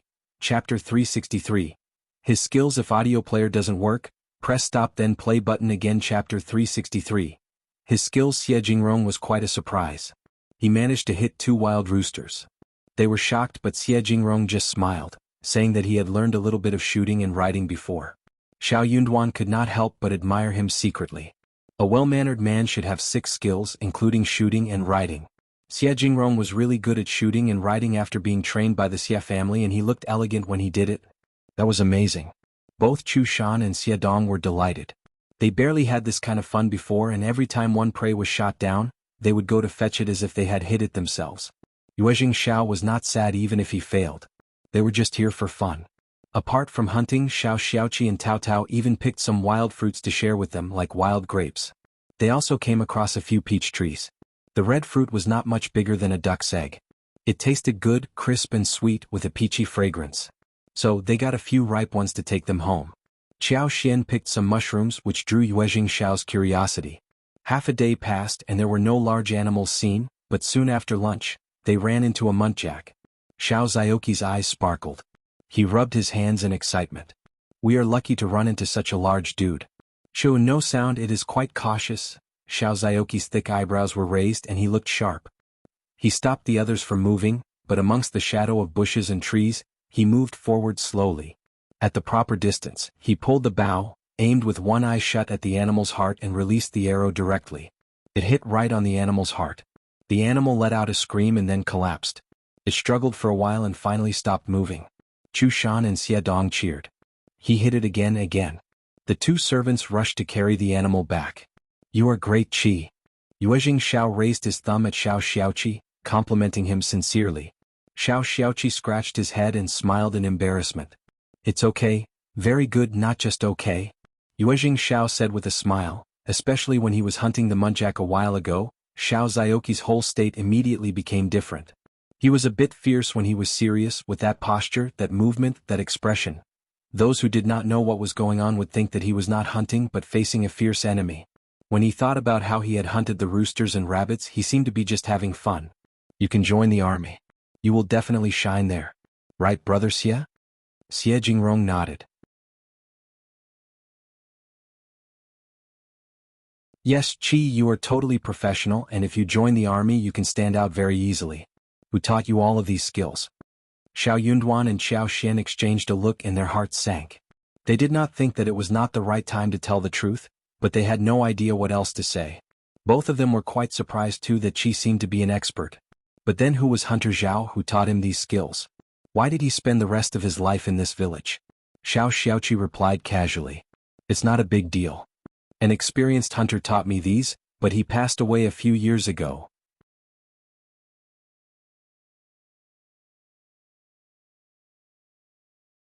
Published at 28th of August 2023, 12:40 and 48 seconds p.m. Chapter 364. Chapter 364. Rejection. If audio player doesn't work, press stop then play button again. Chapter 364. Rejection. The hunter had instructed him to tell this version to those who asked him where he learned the skills. He was asked not to say anything more than that. Oh, what a pity. Yuezheng, Shao and Jingrong did not dwell on the matter any longer when they heard that he had learned it from an experienced hunter. They even believed that they had been mistaken. They were not very professional people and they might have been mistaken about Shao Xiaoqi. But one thing was for sure. Shao Xiaoqi would have a promising future if he joined the army. Xiao Yunduan smiled. Qi is still too young to leave home. If we can support ourselves at home, our parents would not let him join the army. Yuezheng Shao smiled. Yes, that makes sense. Jingrong nodded and added. If you ever change your mind one day you can tell me about it. The Xie family had no direct contacts in the military, but it was easy for them to help Shao Xiaoqi. Xiao Yunduan thanked Jingrong sincerely. Thank you so much, brother, you are welcome. With a lot of load on their shoulders they finally decided to head home. They ran into a patch of wild lilies so they paused to dig some. Lilies could be first steamed and sun-dried, then dried and put away to add to soup, porridge and even in boiled sugar water. They could also be ground into powder and added to cakes. Fresh lilies were delicious whether they were fried or woked with beef. They looked like snowflakes of petals, extremely beautiful. After they went back home they sorted and processed the goods. The whole family was used to this kind of work so everything was settled quickly. They had many hunted animals at home, including 12 roosters, 6 wild rabbits as well as some other small birds. Autumn muntjac were extraordinarily plump and so was this one. The fur was shiny, and the meat was firm and tender at first glance. It weighed about the second and third section of the family were all here to check out the spoils from the mountains so they had to share some with them. They could not put away the meat because it would get rotten, and the villagers would not spend money in buying these animals unless it was for New Year, even though they were sold at a low price. Miss Fang gave 2 roosters and 1 rabbit to each section of the family. She even shared 5 to 3 kilograms meat of muntjac with them as well. Ms. Niu did not expect that the 2 young masters were here again. She regretted deeply inside her heart and kept complaining about Shao Sanlang and Qi. You went hunting in the mountains? Why didn't you take your second cousin and fourth cousin as well as Miling with you? They could have contributed to your hunt. The 2 young masters would not have been to mountains before and they needed to be taken care of. She saved some of her face by avoiding saying directly that Shao Miling would have taken care of them. She was trying to flatter Yuezheng Shao and Jingrong, and her eyes were rolling and glancing at them as she talked. But neither of them spoke to her. Miss Fang added. They just took a walk around in the mountains. What was the point of bringing so many people alongside? That would only lead to trouble. That is not true. The 2 young masters are from the city and they are not born like us rural people. They can't stand the pain, right? We could have taken good care of them. Ms. Niu was still staring at the 2 young masters. But neither of them turned their heads to look at her. Miss Fang got so annoyed with her embarrassing behavior that she drove her out and said, It is getting late, second sister-in-law. How about going home to make dinner? The meat is fresh and needs to be cooked well.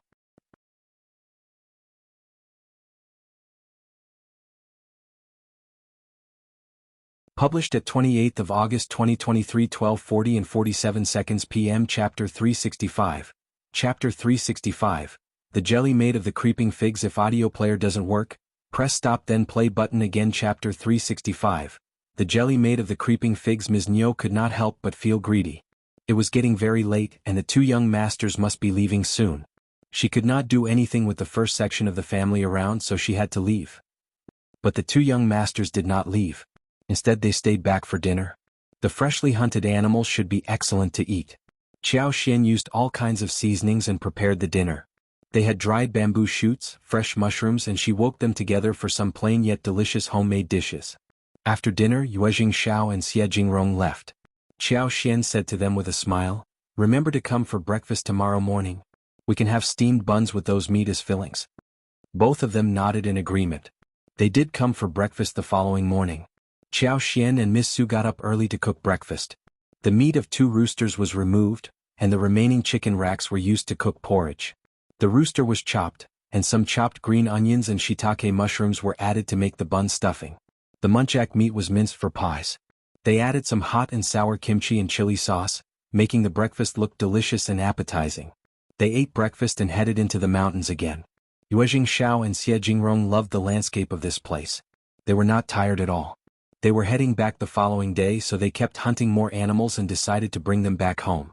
They were very lucky because Xiao Xian finally found the creeping figs she was looking for. The fruits were slightly bigger than eggs, resembling steamed buns. One bush had many fruits on it. Xiao Xian pretended to look surprised. "Oh man, those are the creeping figs, really good things. Pick them and we can make jelly with them." The creeping figs were sliced open and there were many thin seeds that could be used to make jelly. This kind of seed could be preserved for a long time after drying. When they wanted to eat jelly, they could just wrap it in gauze and gently scrub it back and forth in water. Then they could add a little gypsum and it would solidify into transparent jelly. If they could add some almond powder or Blatilla striata powder, they could get jelly with different colors. These can be used to make jelly? Xiao Xiaoqi and Tao Tao were both very surprised. Xiao Xian used grass to make jelly, but did this plant work too? Xiao Xian nodded with a smile. Tao Tao cheered. "Let's pick them." Jelly was a really good thing and they all loved it. They were so delighted hearing that they could make jelly with this and that it was preservable. Yuezheng, Shao, and Jingrong had no idea what it was. "What is jelly?" Xiao Xian smiled. "A kind of snack. Let's go home early today and I can make some for you. If you like it, we can dry the creeping figs and have them delivered to you." Yuezheng, Shao smiled. Of course, that must be a good thing. They all laughed. They had more than 50 kilograms of the creeping figs, and Xiao Xian asked Xiao Xiaoqi to remember this spot because they were going to return in a couple of days to chop some twigs to bring home. They would need to have some figs too. They carried the figs together, so it was not very heavy for them. Then they continued with the hunting. However, they still failed to run into huge animals except for a gang of wild boars. They were large in size and had sharp teeth. They did not dare to move until the animals were gone.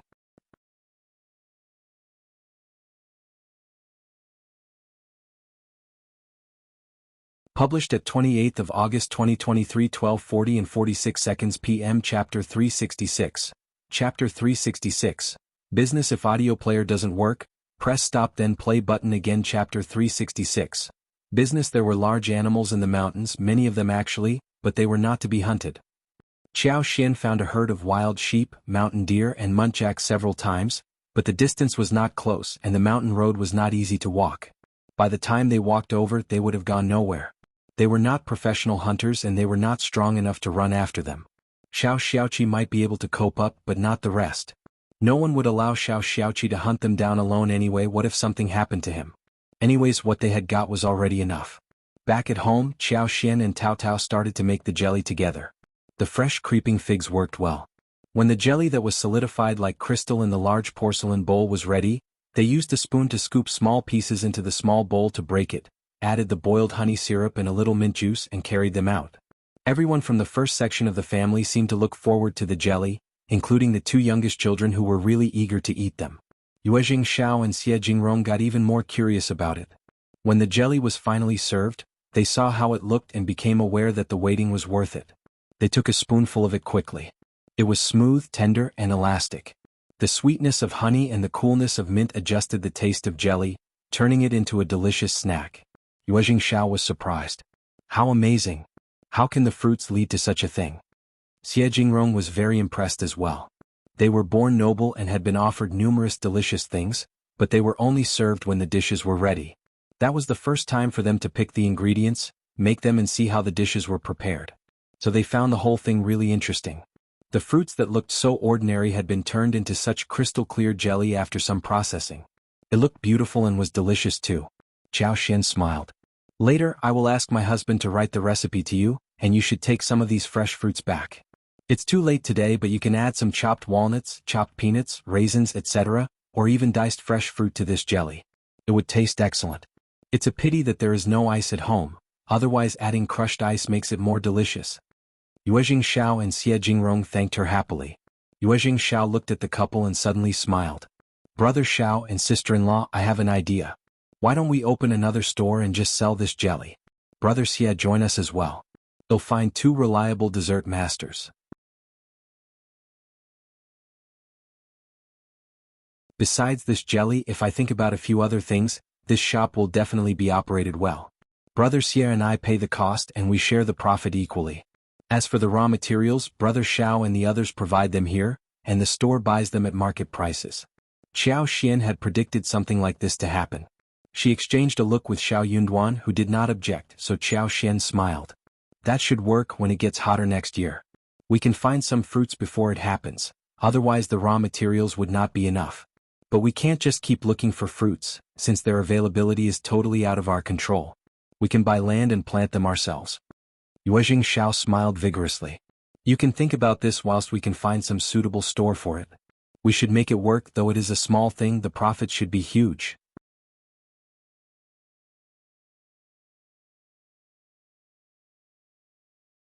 Published at 28th of August 2023, 12:40 and 45 seconds p.m. Chapter 367.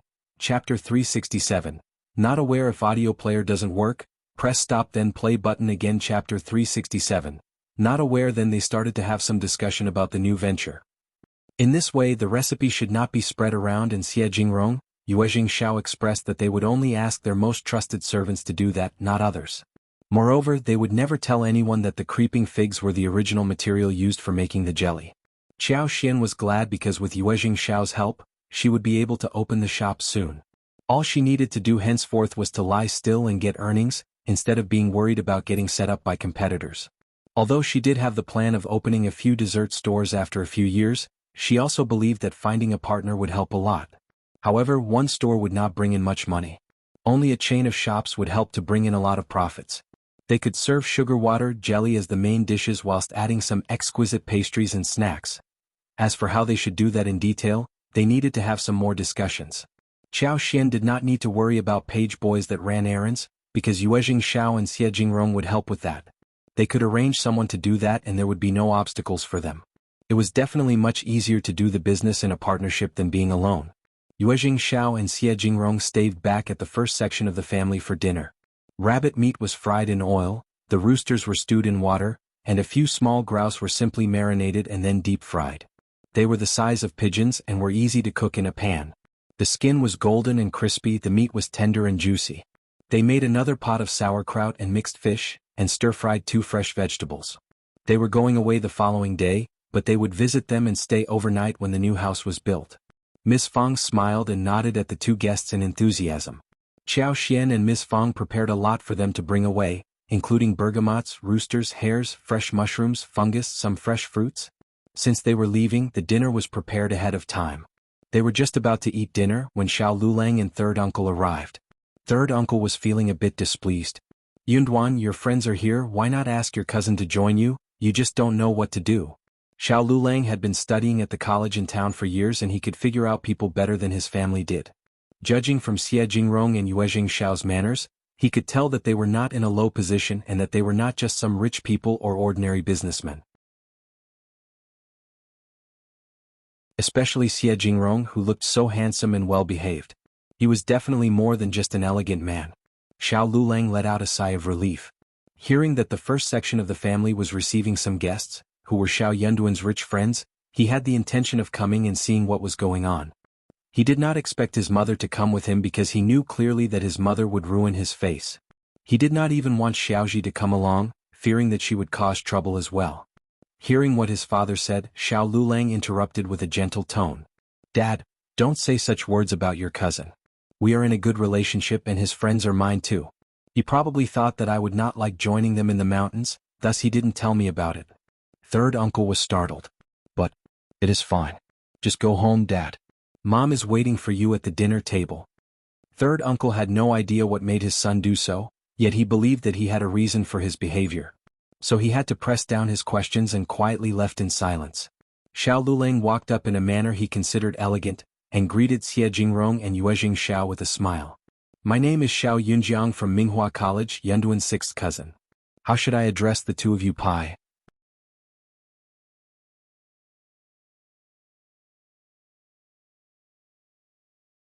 Published at 28th of August 2023, 12:40 and 45 seconds p.m. Chapter 368. Chapter 368. Forget it if audio player doesn't work, press stop then play button again. Chapter 368. Forget it. Yuezheng Shao almost rolled his eyes. Why should I tell you how I am addressed? Xiao Yunduan felt very helpless. He did not think that his cousin was leaving anytime soon and he could not drive him away either. Xie Jingrong and Yuezheng Shao could not just reveal their identity but mention their surnames. You can call me Young Master Xie. Me too, I am Young Master Yu. Yuezheng Shao said inwardly that not everyone would be allowed to call him Young Master Xie. It was already an honor.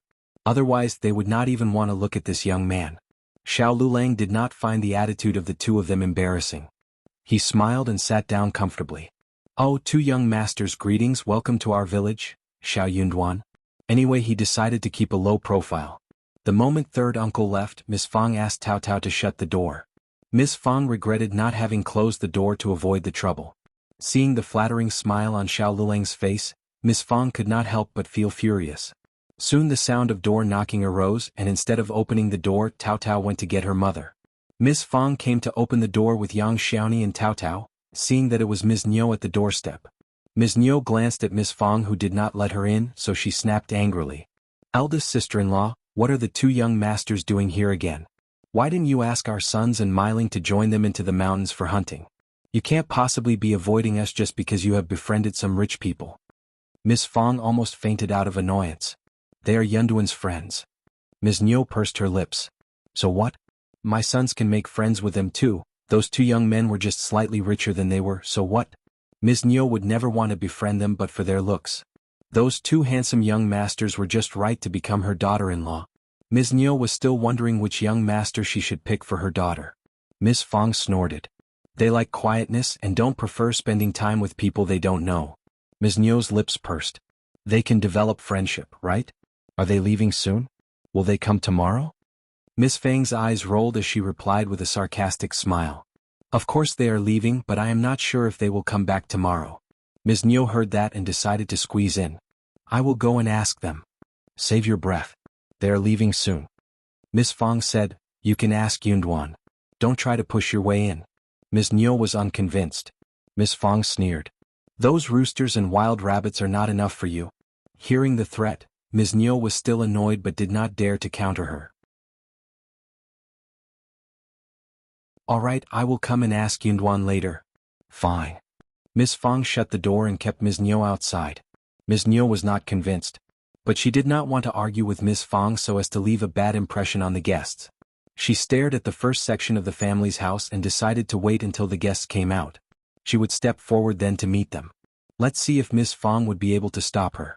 If Miling could marry a good family, the first section of the family would be honored too, right? What were they trying to hide here anyway? The eldest brother kept talking about how united they were as a family.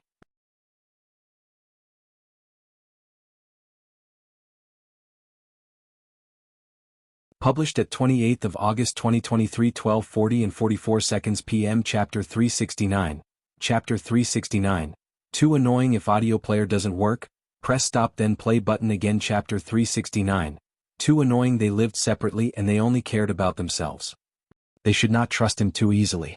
In the hall room, dishes were served at the table and Xiao Yunduan, Xiao Sanlang, Xiao Xiaoqi as well as Xiao Liulang were all keeping the guests company. Xiao Dalong and eldest uncle were not yet back. They were not at all shy to talk about everything. Chu Shan and the page boys had been provided food as well.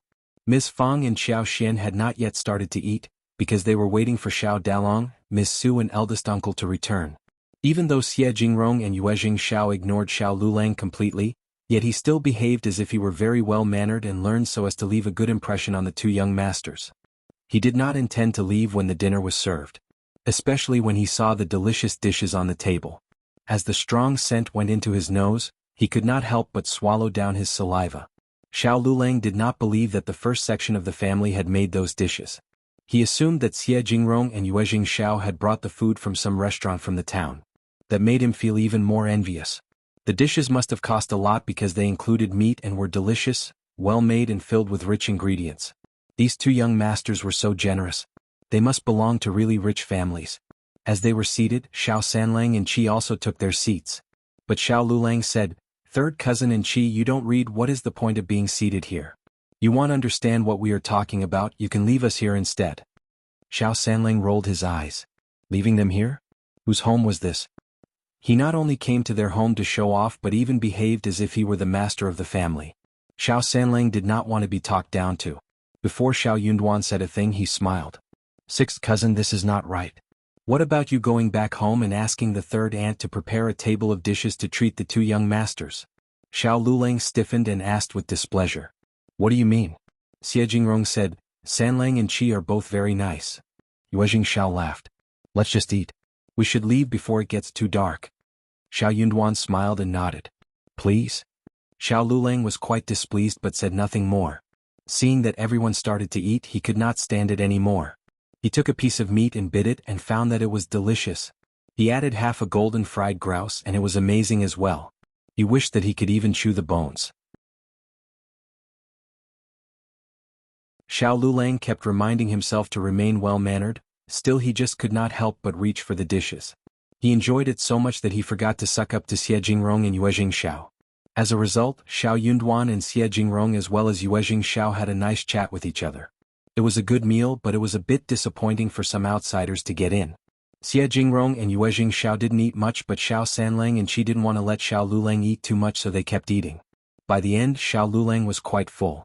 Jingrong, Yuezheng waved goodbye to Xiao Yunduan and Ms. Fang, as they put the things onto the wagon and were about to leave. Yuezheng had taken away the 1,500 lipsticks and 500 lip balms. Qiao Xian planned to make several more lip balms, since they just had this much raw materials.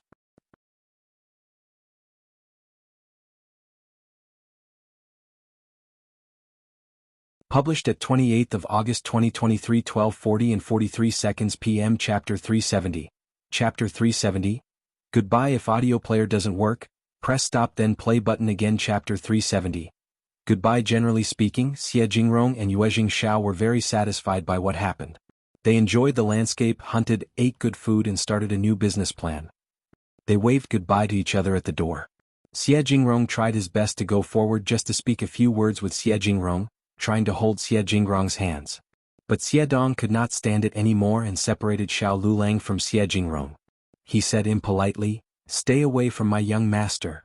Jingrong glanced at Dong and said calmly, Okay, do not be so rude to brother Xiao's cousin." Hearing that, Xiao Xian almost burst out in laughter. Dong apologized. "Sorry for being so straightforward, sorry." Instead of saying anything more, Jingrong gave him an understanding look. Jingrong was a very outstanding man, and was used to being pestered by outsiders. He knew what to do so as to turn people down. But he had never run into someone as annoying as Xiao Liulang. Xiao Liulang understood clearly what Jingrong meant.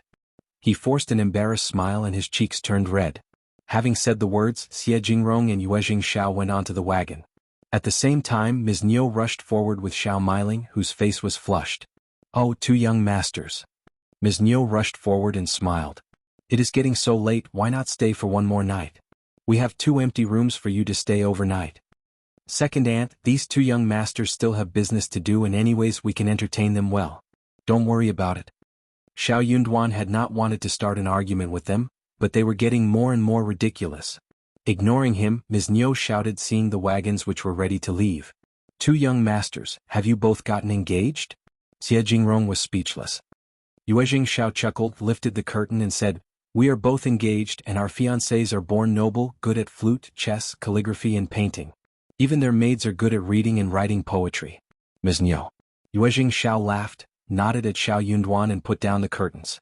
They left as the coachman whipped the horse. Miss Fang sneered. "You are older than them, right? How can you ask them such a thing? What would you do if they were not engaged?" Ms. Niu snapped angrily. "I'm just asking, okay? They are my nephew's friends and they are younger than me. Why can't I ask them about it?" "Second aunt." Xiao Yunduan threw a cold look at Ms. Niu. "Second aunt and third aunt, stop being so arrogant in the future. We live separately, so don't try to get involved in our business." Also, don't ever think about befriending my friends, otherwise I will do something about it next time.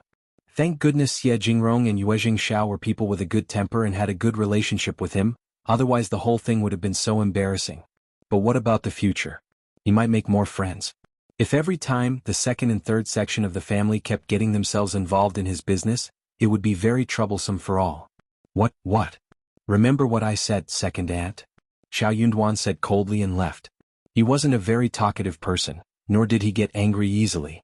So when he did get angry, Ms. Niu and Ms. Fang were both startled.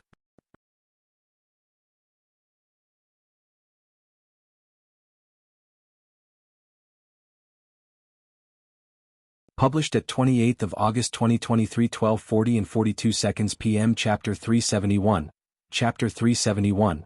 Son-in-law. If audio player doesn't work, press stop then play button again. Chapter 371. Son-in-law. Ms. Fang, who had been holding down her anger for the whole day, finally lost it upon hearing what Xiao Yunduan said.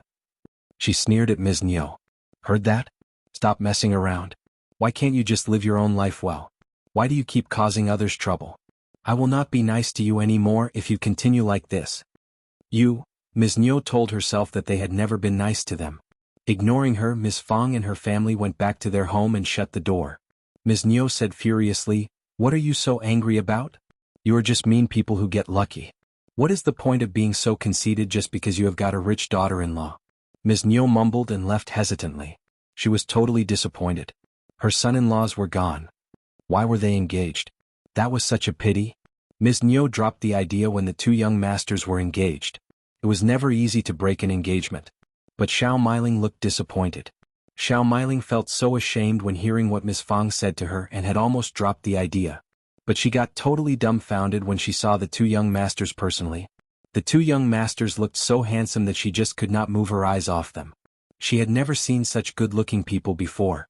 Shao Meiling became very excited about getting married, far more than her mother did. But the dream was broken so suddenly. When Ms. Niu left, Xiao Liulang got startled and brought himself back as he knocked at the door. "Fifth cousin, please?" He had a lot to ask Xiao Yunduan regarding the two young masters. He had never met such characters at the college and he had never heard of them before either.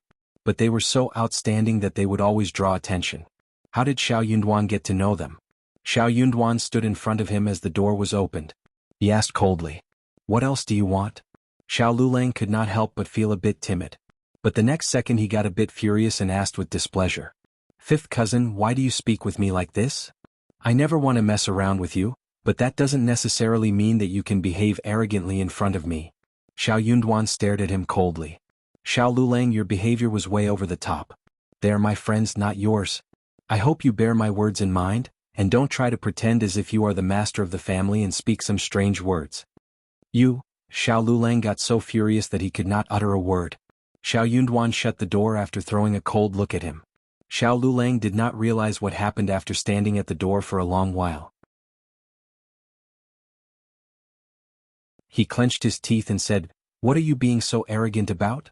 The two young masters did not complain about me, you are just jealous of me having a nice chat with them."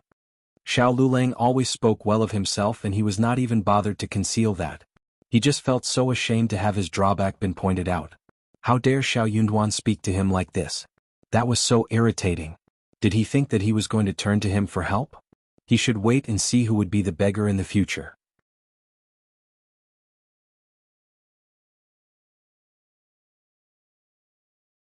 Published at 28th of August 2023 12:40 and 41 seconds p.m. Chapter 372. Chapter 372. No, next time if audio player doesn't work, press stop then play button again. Chapter 372. No, next time only his cousin had influential friends? He had friends too. He was going to bring his friends home for him to take a good look at. Xiao Liulang left angrily. After dinner, eldest uncle looked at Xiao Yunduan with a confused yet long-sighted look. "Oh, Yunduan." Xiao Yunduan looked at his father in a composed way, and eldest uncle subconsciously stopped himself. "Dad, if you are going to talk about what happened today you can stop right here. Brother Xie and Yuezheng are my very important friends and they can't be troubled. Second aunt keeps asking about their marital status whenever she runs into them. Do you think that is a proper thing to do? The sixth cousin is so arrogant that he thinks highly of himself. They didn't say a thing about it, otherwise it would look really bad on our family."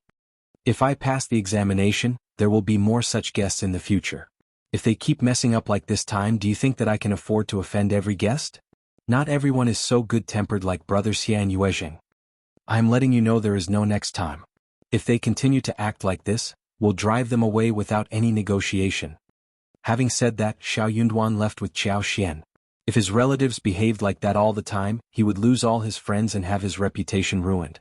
Also, if he passed the examination, the guests might not be here for real friendship, but just for connection and reputation, which should be regarded with even more care. If those relatives kept behaving like this, something bad would definitely happen sooner than later. Shao Yunduan did not care about their behavior in the past, but they kept giving him trouble again and again. Eldest uncle realized that his son was very angry this time, and he felt quite guilty and almost didn't say anything. But when thinking about the whole family, eldest uncle felt perturbed, so he added, Yunduan is getting more and more irritable. Second sister-in-law didn't behave well, but she loves her daughter. Anyways, I will speak with her about it. Liulang is also a learned person, and he was simply sitting there entertaining the guests. Miss Fang sneered. Ms. Niu is totally shameless. If I had not stopped her, she would have taken Meiling straight to the two young masters. She even suggested that Meiling should take care of them. That sounds so horrible. I felt so embarrassed by her. How could she have done something like that? You have totally spoiled her. Let me tell you, if they ruin my son's business, I will kill them all. Eldest uncle's face changed. How could that be possible? Also, Liulang, honestly speaking, is so stupid and old-fashioned. He can't read or do any work, but he pretends as if he has read a lot. Who would even want to talk with him? Letting him receive guests? He came over without being invited, and he drove Yunduan away because he thought he was the owner of the house. I got so disgusted by how he tried to suck up the two young masters. They could not even eat a comfortable dinner. They love talking with you privately, so you can tell them that they should stop being so disgusting. Eldest uncle. He was both angry and sad. How could they behave like this? After the guests were gone, Qiao Xian, Miss Su and Tao Tao started to make lip balms again. They had little beeswax remaining, and they finished making lip balms within a few days. After this, they were going to resume making lipsticks after the end of next spring, when they harvested honey and got the wax. Qiao Xian was not in a hurry. Rare things were always precious, and she had made it with her own special skills. No one would be able to steal her market even when she ran out of stock. Instead, people would crave for them more than before.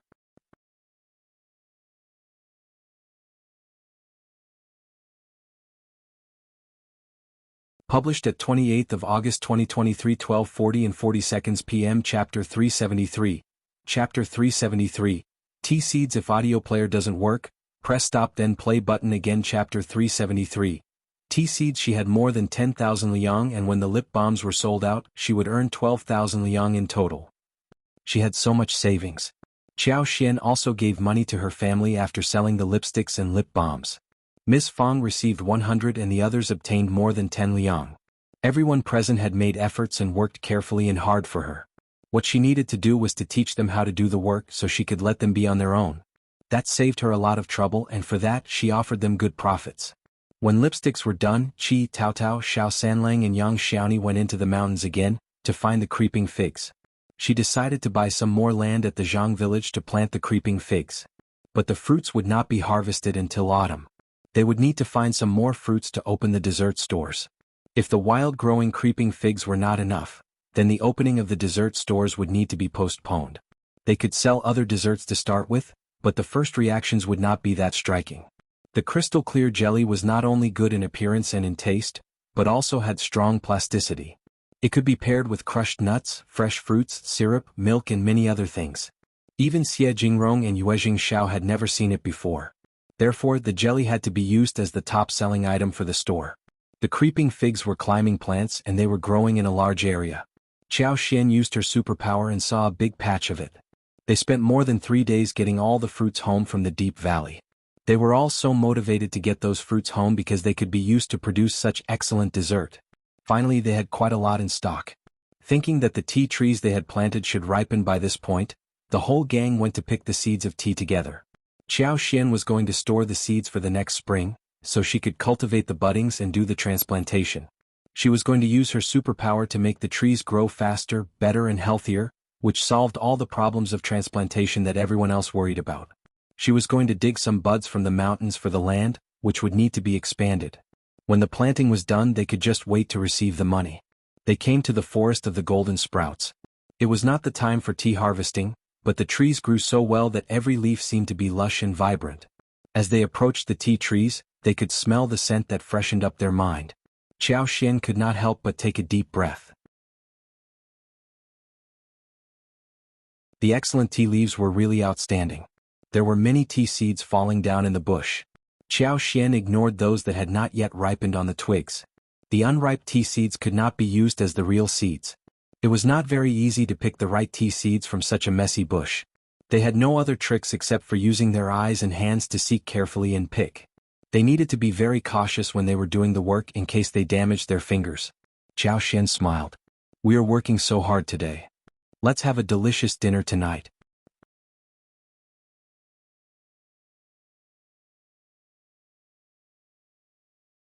Published at 28th of August 2023, 12:40 and 40 seconds p.m. Chapter 374. Chapter 374.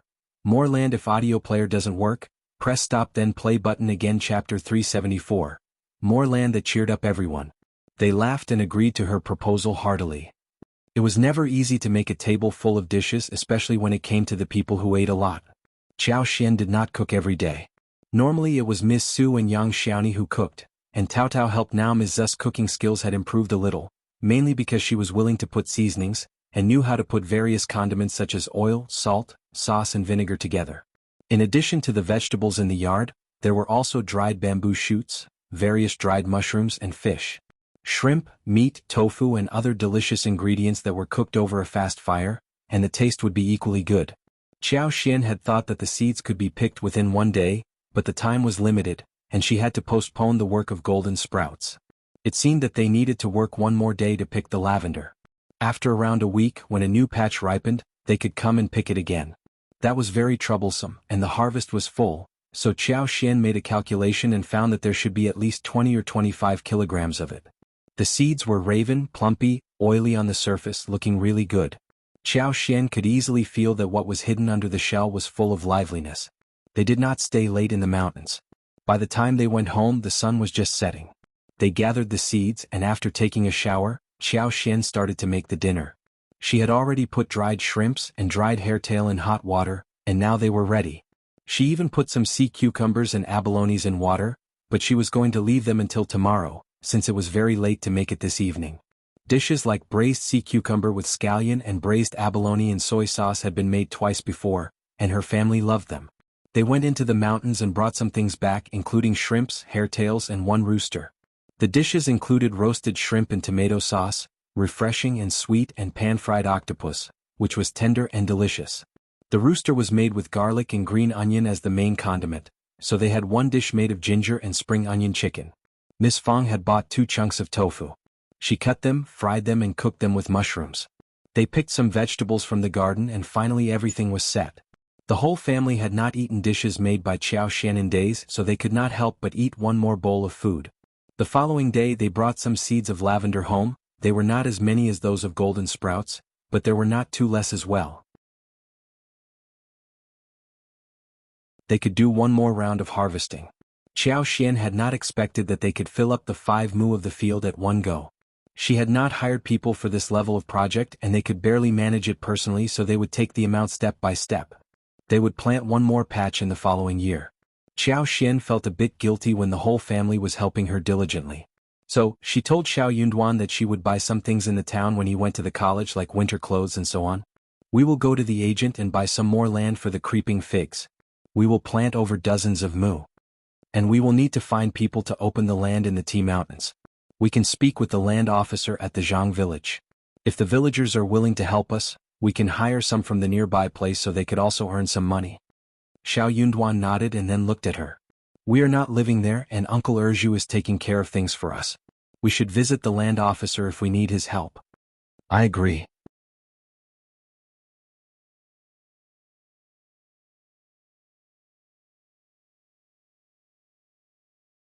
Published at 28th of August 2023, 12:40 and 39 seconds p.m. Chapter 375. Chapter 375. College. If audio player doesn't work, Press stop then play button again. Chapter 375. College. The land officer of the Zhang village was a little greedy, but Xiao Xian did not care much about it. But the premise was that no one should not try to trick her and Xiao Yunduan as if they were fools. They reached an agreement. They would go to the town together on the day when Xiao Yunduan intended to head to Minghua College. Xiao Xian had 2 large bergamots and decided to take them to Mingren and give them to Manager Qin. Xiao Xian already asked Xiao Yunduan if he was going to give some things to the teachers at college. Xiao Yunduan shook his head and turned her offer down. The 3 teachers at Minghua College were not outstanding in knowledge and they were not the same when treating others. One person called Mr. Zhou was even worse. He treated those students from a rich family in a friendly manner and even inquired about how they were doing, but he always ignored students like Xiao Yunduan who hailed from the village. Before Xiao Yunduan became the cultivated talent, they did not think that he was promising at all. It was not until he became a cultivated talent and married Xiao Xian, when they started to treat him nicely and passionately for a while. Later when they realized that the Qjao family never visited him and he did not talk about his relationship with the Qjao family, and that Xiao Xian was just a concubine's daughter, they tried to stay away from him. But for being the cultivated talent, they would even drive him out of the college. The 3 teachers had been living in town and they hung out with rich people sometimes. So, they were quite knowledgeable and were different from normal villagers. They could clearly see how the Qjao family treated Xiao Yunduan. Xiao Xian must be a disgraced daughter of a concubine.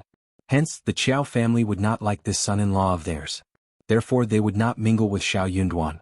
As a result, even Xiao Yunduan treated them like ordinary teachers. They were given some small presents and during festivals they were given a dozen eggs and 1 or 2 chickens, that was all. Xiao Xian had no idea what was going on at the college, but she followed what her husband told her. As Xiao Xian reached Mingren, Manager Qin was extremely cordial to her after not seeing her for a long time. His eyes were sparkling seeing the 2 large golden fruits. He could not help but praise them. Bergamot was one of the best tributes offered to the ancestors of gods and Buddhas. For those who were a little more particular, there must always be a pair of big bergamots served at home. But it was not easy to get the top-grade big bergamots because in the process of growth, bergamot was easy to get scratches, and the bergamot with scratches could only be used to fumigate the house as a decoration or as medicine. Madams and ladies from rich people really liked bergamots. When Xiao Xian offered the present, Manager Qin decided to take them home to his mother, who would get really pleased. He would be very happy when his mother was happy. He could not help but ask Xiao Xian, "Mrs. Shao, do you have any other similar ones? If yes, please spare some to me and I will buy them at a reasonable price." It was a great thing as presents. Xiao Xian smiled. "You are too late, Manager Qin. It is not easy to get the fruits without scratches. We only had 4 and the other 2 have been given to young Master Xiao and young Master Yuezheng." Manager Qin was startled. He was very surprised that Xiao Xian was hanging out with the 2 young masters. "Oh, that is a pity. But if you have more in the future, spare some for me too, okay?" Xiao Xian nodded with a smile. "No problem."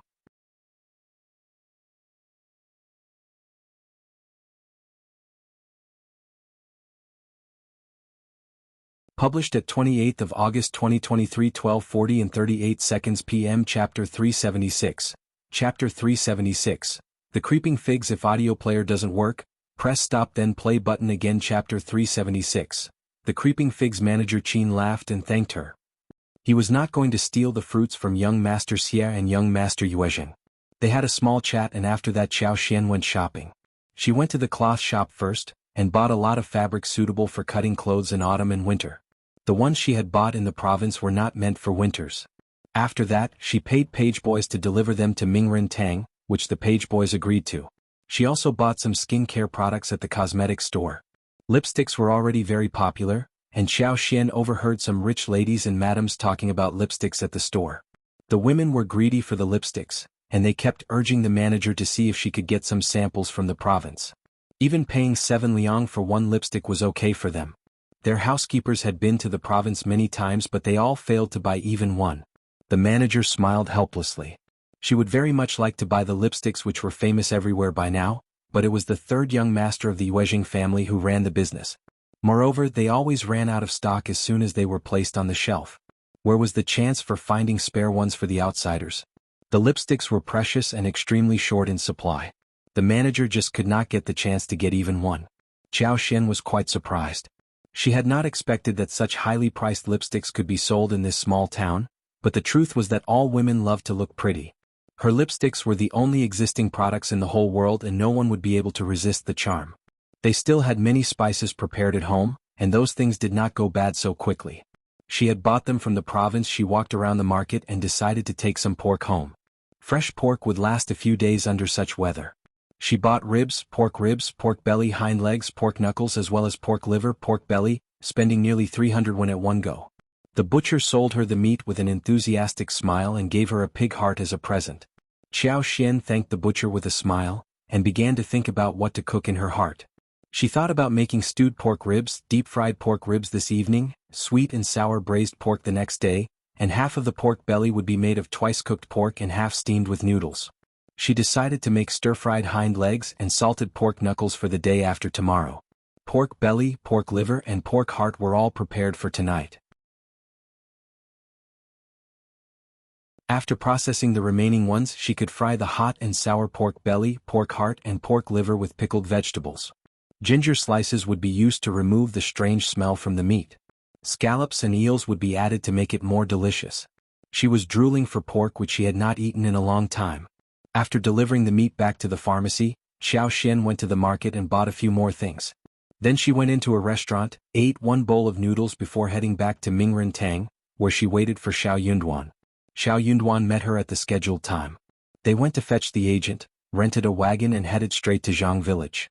The agent did not turn down such a huge business deal, though he was very curious about what they wanted to do with so much land. But he knew that he should not ask them about this. The land officer of the Zhang village did not hesitate to sell them the mountain land which was not that valuable anyways. Shao Yunduan expressed that he would like to hire someone to clear up the land, which pleased the land officer as well. He promised that as long as the staff were properly paid, they would work hard and well. The villagers had run out of farm work after the autumn harvest. They could do some extra work and save a little money for the new year. No one would turn such an offer down.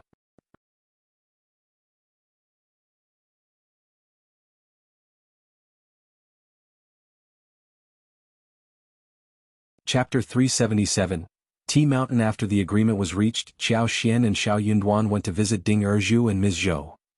The couple were very pleased to see them and received them in the main room. Shao Yunduan and Xiao Xian had paid a visit to them during the autumn harvest, which was a month ago. Ms. Zhou poured some tea for them and Ding Erzhu talked about what was going on with them these days. Hearing that they were going to open up the barren mountain, Ding Erzhu became serious and attentive. We already spoke with the land officer about this. Uncle Erzhu, you can decide regarding who to hire and how to manage it well. It would be best if we can sort out at least 500 mu of tea mountains before the new year. 300 mu of it should be ready for the planting of tea trees. Apart from these lands, there will be another land as large as 100 mu, which would be for other plants. Ding Erzhu nodded constantly. Okay, I will speak with the land officer in the afternoon and take over the job. The tenants are available right now, and with the help from the Zhang village, we can definitely clear through 300 to 500 mu of land. That's good. Xiao Xian smiled. If anyone asks about the salary, we are offering 31 a day and lunch included. The lunch will be meat and vegetable steamed buns or rolls. They could not specify the dishes because there should be at least more than 100 people working together when the project starts, so steamed buns made everything easier. Aunt Zhou, you can make some steamed buns with a few women at the village, and they should be paid 21 a day. You can buy the fillings from town and at least 1/3 of the fillings should be meat. Xiao Xian believed that labor should be well served so that they could be full of energy to work harder. 31 a day was considered to be a high payment.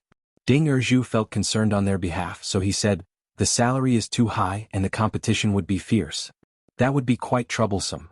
If it was 15 a day, that would be a relatively average price for those who craved to earn some money, and those who were selected to work for them would not protest. But 31 a day would be really appealing for everyone to come and join them. It would be very difficult to choose whom to hire. And those who could not be hired would definitely complain. After all, 70% of the villagers were surnamed Zhang and Xiao Xian and her husband were outsiders. They just could not be a match against those who were local residents. High payment and one lunch which served meat steamed buns. That would be so tantalizing for anyone. Hearing Ding Erzhu's thoughts, Xiao Xian was startled. She had just felt that the work would require a lot of energy and 31 per day was something within her budget. But Ding Erju knew more about how those farmers were thinking. Xiao Yunduan looked at her gently and smiled. He knew pretty well what his wife was thinking. 31 a day is a bit much, what about 21 plus lunch? But we need to set a rule like 2 steamed buns with fillings and 2 pure steamed buns, 1 steamed roll for each worker. Those who don't take lunch would get extra pay. The size of steamed buns with fillings can be as big as that available in the market, while the steamed buns and rolls can be larger. It should be enough for 1 adult for lunch. Zhao Xian smiled. Okay, that sounds great. As for the workers, each tenant's family can offer 1 person and we would hire them all. You're tuning in to the Han Li's Wuxia Adventures YouTube channel. We're so grateful for your support, and don't forget to subscribe to join us on this incredible journey through captivating stories. Your generosity through donations truly makes a world of difference, as it's the primary source of revenue that allows me to expand and enhance this channel for you. Thank you from the bottom of my heart for being a part of this adventure.